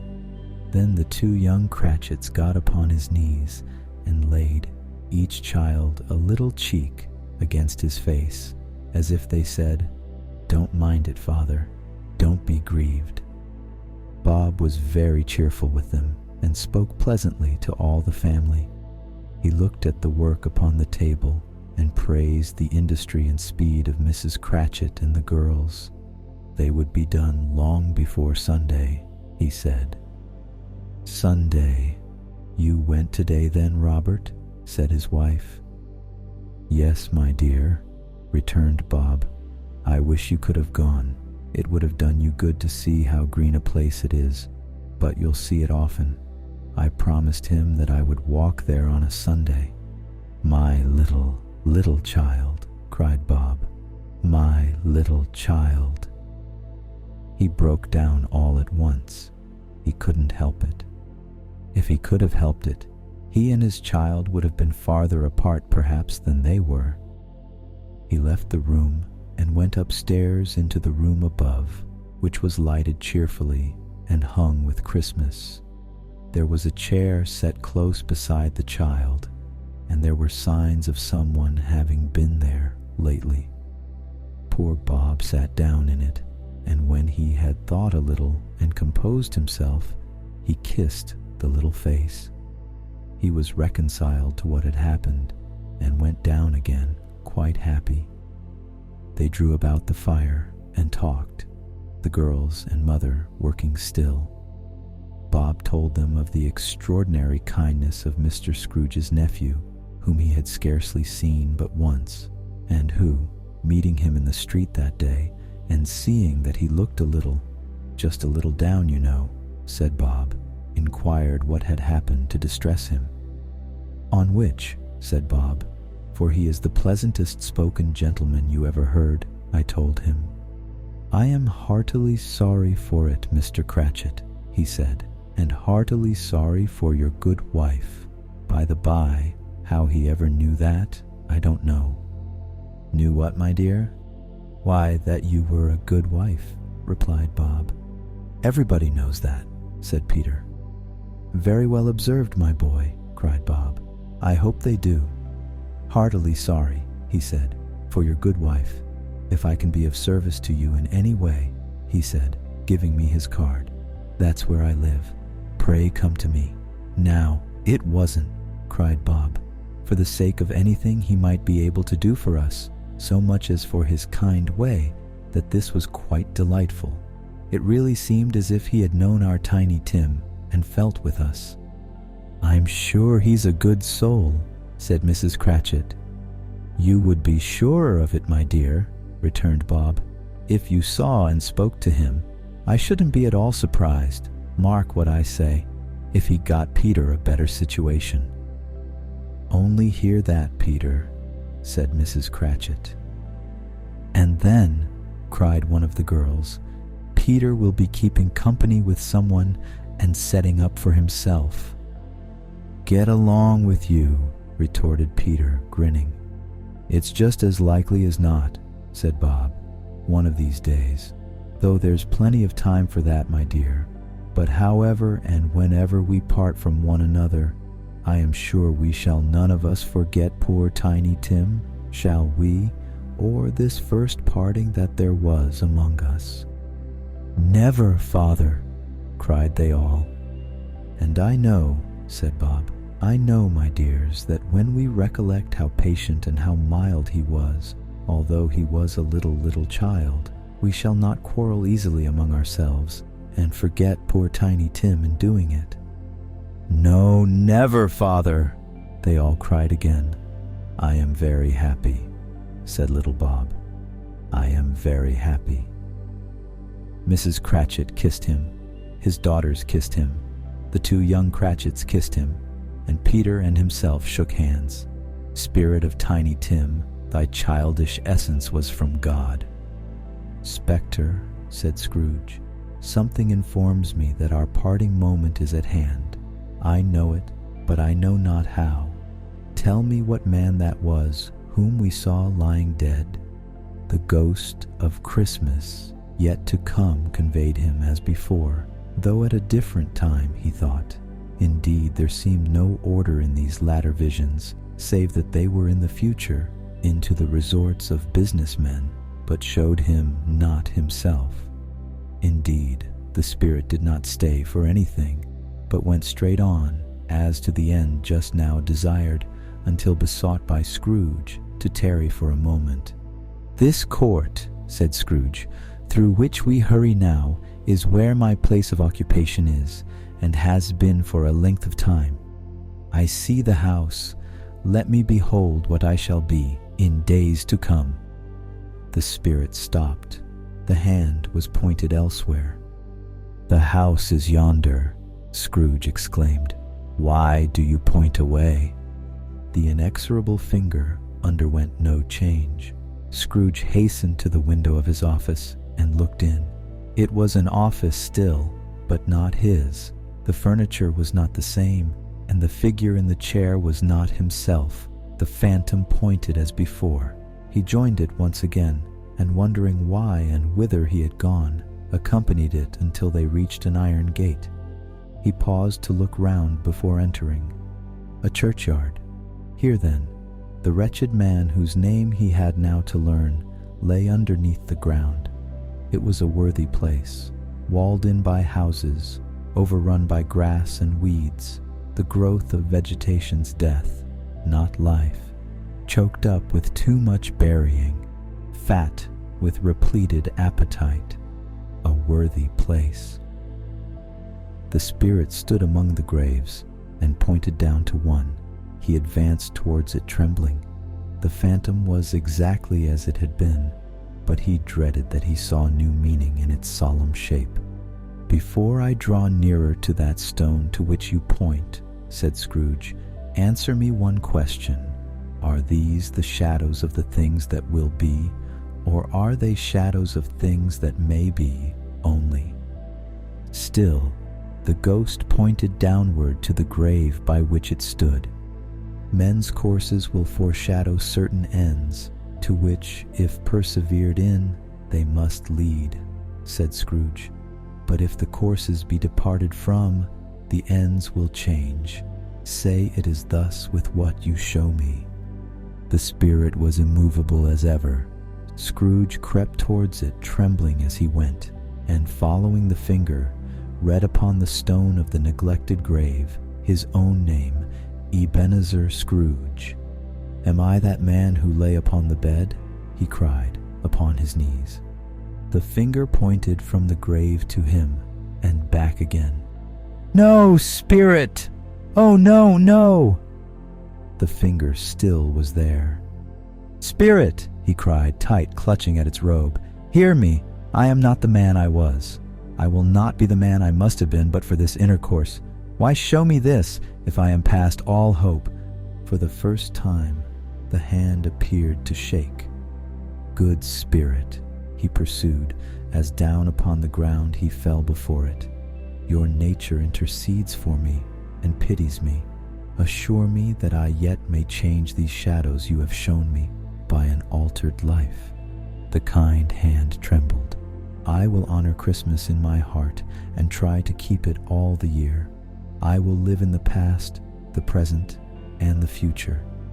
The spirits of all three shall strive within me. I will not shut out the lessons that they teach. Oh, tell me I may sponge away the writing on this stone." In his agony, he caught the spectral hand.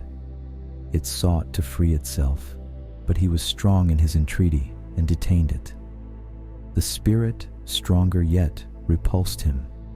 Holding up his hands in a last prayer to have his fate reversed, he saw an alteration in the phantom's hood and dress. It shrunk, collapsed, and dwindled down into a bedpost. Stave 5, the end of it. Yes, and the bedpost was his own. The bed was his own. The room was his own. Best and happiest of all, the time before him was his own, to make amends in. "I will live in the past, the present, and the future," Scrooge repeated as he scrambled out of bed. "The spirits of all three shall strive within me. O Jacob Marley, heaven and the Christmas time be praised for this. I say it on my knees, old Jacob, on my knees." He was so fluttered and so glowing with his good intentions that his broken voice would scarcely answer to his call. He had been sobbing violently in his conflict with the spirit, and his face was wet with tears. "They are not torn down," cried Scrooge, folding one of his bed curtains in his arms. "They are not torn down, rings and all. They are here. I am here. The shadows of the things that would have been may be dispelled. They will be. I know they will." His hands were busy with his garments all this time, turning them inside out, putting them on upside down, tearing them, mislaying them, making them parties to every kind of extravagance. "I don't know what to do," cried Scrooge, laughing and crying in the same breath, and making a perfect Laocoon of himself with his stockings. "I am as light as a feather. I am as happy as an angel. I am as merry as a schoolboy. I am as giddy as a drunken man. A Merry Christmas to everybody. A happy new year to all the world. Hallo here. Whoop. Hallo. He had frisked into the sitting room and was now standing there, perfectly winded. "There's the saucepan that the gruel was in," cried Scrooge, starting off again and going round the fireplace. "There's the door by which the ghost of Jacob Marley entered. There's the corner where the ghost of Christmas present sat. There's the window where I saw the wandering spirits. It's all right. It's all true. It all happened. Ha ha ha." Really, for a man who had been out of practice for so many years, it was a splendid laugh, a most illustrious laugh, the father of a long, long line of brilliant laughs. "I don't know what day of the month it is," said Scrooge. "I don't know how long I've been among the spirits. I don't know anything.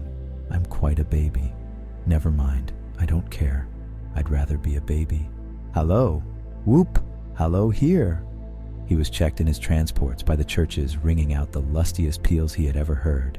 Clash, clang, hammer, ding, dong, bell, bell, dong, ding, hammer, clang, clash. Oh, glorious, glorious. Running to the window, he opened it and put out his head. No fog, no mist, clear, bright, jovial, stirring, cold, cold, piping for the blood to dance to, golden sunlight, heavenly sky, sweet fresh air, merry bells. Oh, glorious, glorious. "What's today?" cried Scrooge, calling downward to a boy in Sunday clothes, who perhaps had loitered in to look about him. "Eh?" returned the boy with all his might of wonder. "What's today, my fine fellow?" said Scrooge. "Today," replied the boy. "Why, Christmas Day." "It's Christmas Day," said Scrooge to himself. "I haven't missed it. The spirits have done it all in one night. They can do anything they like. Of course they can. Of course they can. Hello, my fine fellow." "Hello," returned the boy. "Do you know the poulterers in the next street but one at the corner?" Scrooge inquired. "I should hope I did," replied the lad. "An intelligent boy," said Scrooge. "A remarkable boy. Do you know whether they've sold the prize turkey that was hanging up there? Not the little prize turkey, the big one." "What? The one as big as me?" returned the boy. "What a delightful boy," said Scrooge. "It's a pleasure to talk to him. Yes, my buck." "It's hanging there now," replied the boy. "Is it?" said Scrooge. "Go and buy it." "Walker!" exclaimed the boy. "No, no," said Scrooge. "I am in earnest. Go and buy it, and tell them to bring it here, that I may give them the direction where to take it. Come back with the man, and I'll give you a shilling. Come back with him in less than 5 minutes, and I'll give you half a crown." The boy was off like a shot. He must have had a steady hand at a trigger who could have got a shot off half so fast. "I'll send it to Bob Cratchit's," whispered Scrooge, rubbing his hands and splitting with a laugh. "He shan't know who sends it. It's twice the size of Tiny Tim. Joe Miller never made such a joke as sending it to Bob's will be." The hand in which he wrote the address was not a steady one, but write it he did somehow, and went downstairs to open the street door, ready for the coming of the poulterer's man. As he stood there, waiting his arrival, the knocker caught his eye. "I shall love it as long as I live," cried Scrooge, patting it with his hand. "I scarcely ever looked at it before. What an honest expression it has in its face. It's a wonderful knocker. Here's the turkey. Hello, Whoop. How are you? Merry Christmas." It was a turkey. He never could have stood upon his legs, that bird. He would have snapped them short off in a minute, like sticks of sealing wax. "Why, it's impossible to carry that to Camden Town," said Scrooge. "You must have a cab." The chuckle with which he said this, and the chuckle with which he paid for the turkey, and the chuckle with which he paid for the cab, and the chuckle with which he recompensed the boy, were only to be exceeded by the chuckle with which he sat down breathless in his chair again, and chuckled till he cried. Shaving was not an easy task, for his hand continued to shake very much, and shaving requires attention even when you don't dance while you are at it. But if he had cut the end of his nose off, he would have put a piece of sticking plaster over it and been quite satisfied. He dressed himself all in his best, and at last got out into the streets. The people were by this time pouring forth, as he had seen them with the ghost of Christmas present, and walking with his hands behind him, Scrooge regarded every one with a delighted smile. He looked so irresistibly pleasant, in a word, that 3 or 4 good-humored fellows said, "Good morning, sir. A Merry Christmas to you." And Scrooge said often afterwards that of all the blithe sounds he had ever heard, those were the blithest in his ears. He had not gone far, when coming on towards him, he beheld the portly gentleman who had walked into his counting-house the day before, and said, "Scrooge and Marley's, I believe." It sent a pang across his heart to think how this old gentleman would look upon him when they met. But he knew what path lay straight before him, and he took it. "My dear sir," said Scrooge, quickening his pace, and taking the old gentleman by both his hands, "how do you do? I hope you succeeded yesterday. It was very kind of you. A Merry Christmas to you, sir." "Mr. Scrooge?" "Yes," said Scrooge, "that is my name, and I fear it may not be pleasant to you. Allow me to ask your pardon, and will you have the goodness—" Here Scrooge whispered in his ear. "Lord bless me," cried the gentleman, as if his breath were taken away. "My dear Mr. Scrooge, are you serious?" "If you please," said Scrooge, "not a farthing less. A great many back payments are included in it, I assure you. Will you do me that favor?"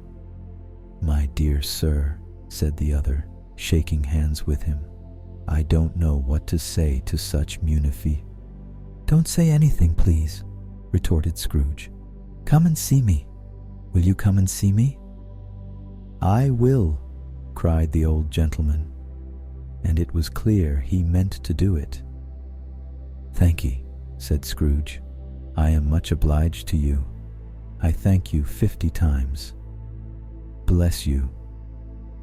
He went to church, and walked about the streets, and watched the people hurrying to and fro, and patted children on the head, and questioned beggars, and looked down into the kitchens of houses, and up to the windows, and found that everything could yield him pleasure. He had never dreamed that any walk, that anything, could give him so much happiness. In the afternoon, he turned his steps towards his nephew's house.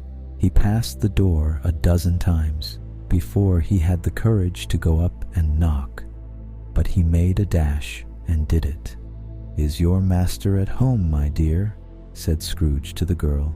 "Nice girl, very." "Yes, sir." "Where is he, my love?" said Scrooge. "He's in the dining room, sir, along with mistress. I'll show you upstairs, if you please."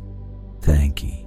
He knows me," said Scrooge, with his hand already on the dining room lock. "I'll go in here, my dear." He turned it gently and sidled his face in round the door. They were looking at the table, which was spread out in great array, for these young housekeepers are always nervous on such points, and like to see that everything is right. "Fred," said Scrooge. Dear heart alive, how his niece by marriage started. Scrooge had forgotten for the moment about her sitting in the corner with the footstool, or he wouldn't have done it on any account. "Why, bless my soul," cried Fred. "Who's that?" "It's I, your Uncle Scrooge. I have come to dinner. Will you let me in, Fred?" Let him in. It is a mercy he didn't shake his arm off. He was at home in 5 minutes. Nothing could be heartier. His niece looked just the same. So did Topper when he came. So did the plump sister when she came. So did everyone when they came. Wonderful party, wonderful games, wonderful unanimity, wonderful happiness. But he was early at the office next morning. Oh, he was early there. If he could only be there first and catch Bob Cratchit coming late. That was the thing he had set his heart upon. And he did it. Yes, he did. The clock struck 9. No Bob. 1:15. No Bob. He was full 18 minutes and a half behind his time. Scrooge sat with his door wide open, that he might see him come into the tank. His hat was off before he opened the door. His comforter, too. He was on his stool in a jiffy, driving away with his pen as if he were trying to overtake 9 o'clock. "Hallo," growled Scrooge, in his accustomed voice, as near as he could feign it. "What do you mean by coming here at this time of day?" "I am very sorry, sir," said Bob. "I am behind my time." "You are?" repeated Scrooge. "Yes, I think you are. Step this way, sir, if you please." "It's only once a year, sir," pleaded Bob, appearing from the tank. "It shall not be repeated. I was making rather merry yesterday, sir." "Now, I'll tell you what, my friend," said Scrooge. "I am not going to stand this sort of thing any longer. And therefore," he continued, leaping from his stool and giving Bob such a dig in the waistcoat that he staggered back into the tank again, "and therefore I am about to raise your salary." Bob trembled and got a little nearer to the ruler. He had a momentary idea of knocking Scrooge down with it, holding him and calling to the people in the court for help and a straight waistcoat. "A Merry Christmas, Bob," said Scrooge, with an earnestness that could not be mistaken, as he clapped him on the back. "A merrier Christmas, Bob, my good fellow, than I have given you for many a year. I'll raise your salary and endeavor to assist your struggling family, and we will discuss your affairs this very afternoon over a Christmas bowl of smoking Bishop, Bob. Make up the fires and buy another coal scuttle before you dot another I, Bob Cratchit." Scrooge was better than his word. He did it all, and infinitely more, and to Tiny Tim, who did not die, he was a second father. He became as good a friend, as good a master, and as good a man as the good old city knew, or any other good old city, town, or borough in the good old world. Some people laughed to see the alteration in him, but he let them laugh and little heeded them, for he was wise enough to know that nothing ever happened on this globe for good, at which some people did not have their fill of laughter in the outset. And knowing that such as these would be blind anyway, he thought it quite as well that they should wrinkle up their eyes in grins, as have the malady in less attractive forms. His own heart laughed, and that was quite enough for him. He had no further intercourse with spirits, but lived upon the total abstinence principle ever afterwards, and it was always said of him that he knew how to keep Christmas well, if any man alive possessed the knowledge. May that be truly said of us, and all of us. And so, as Tiny Tim observed, God bless us, everyone.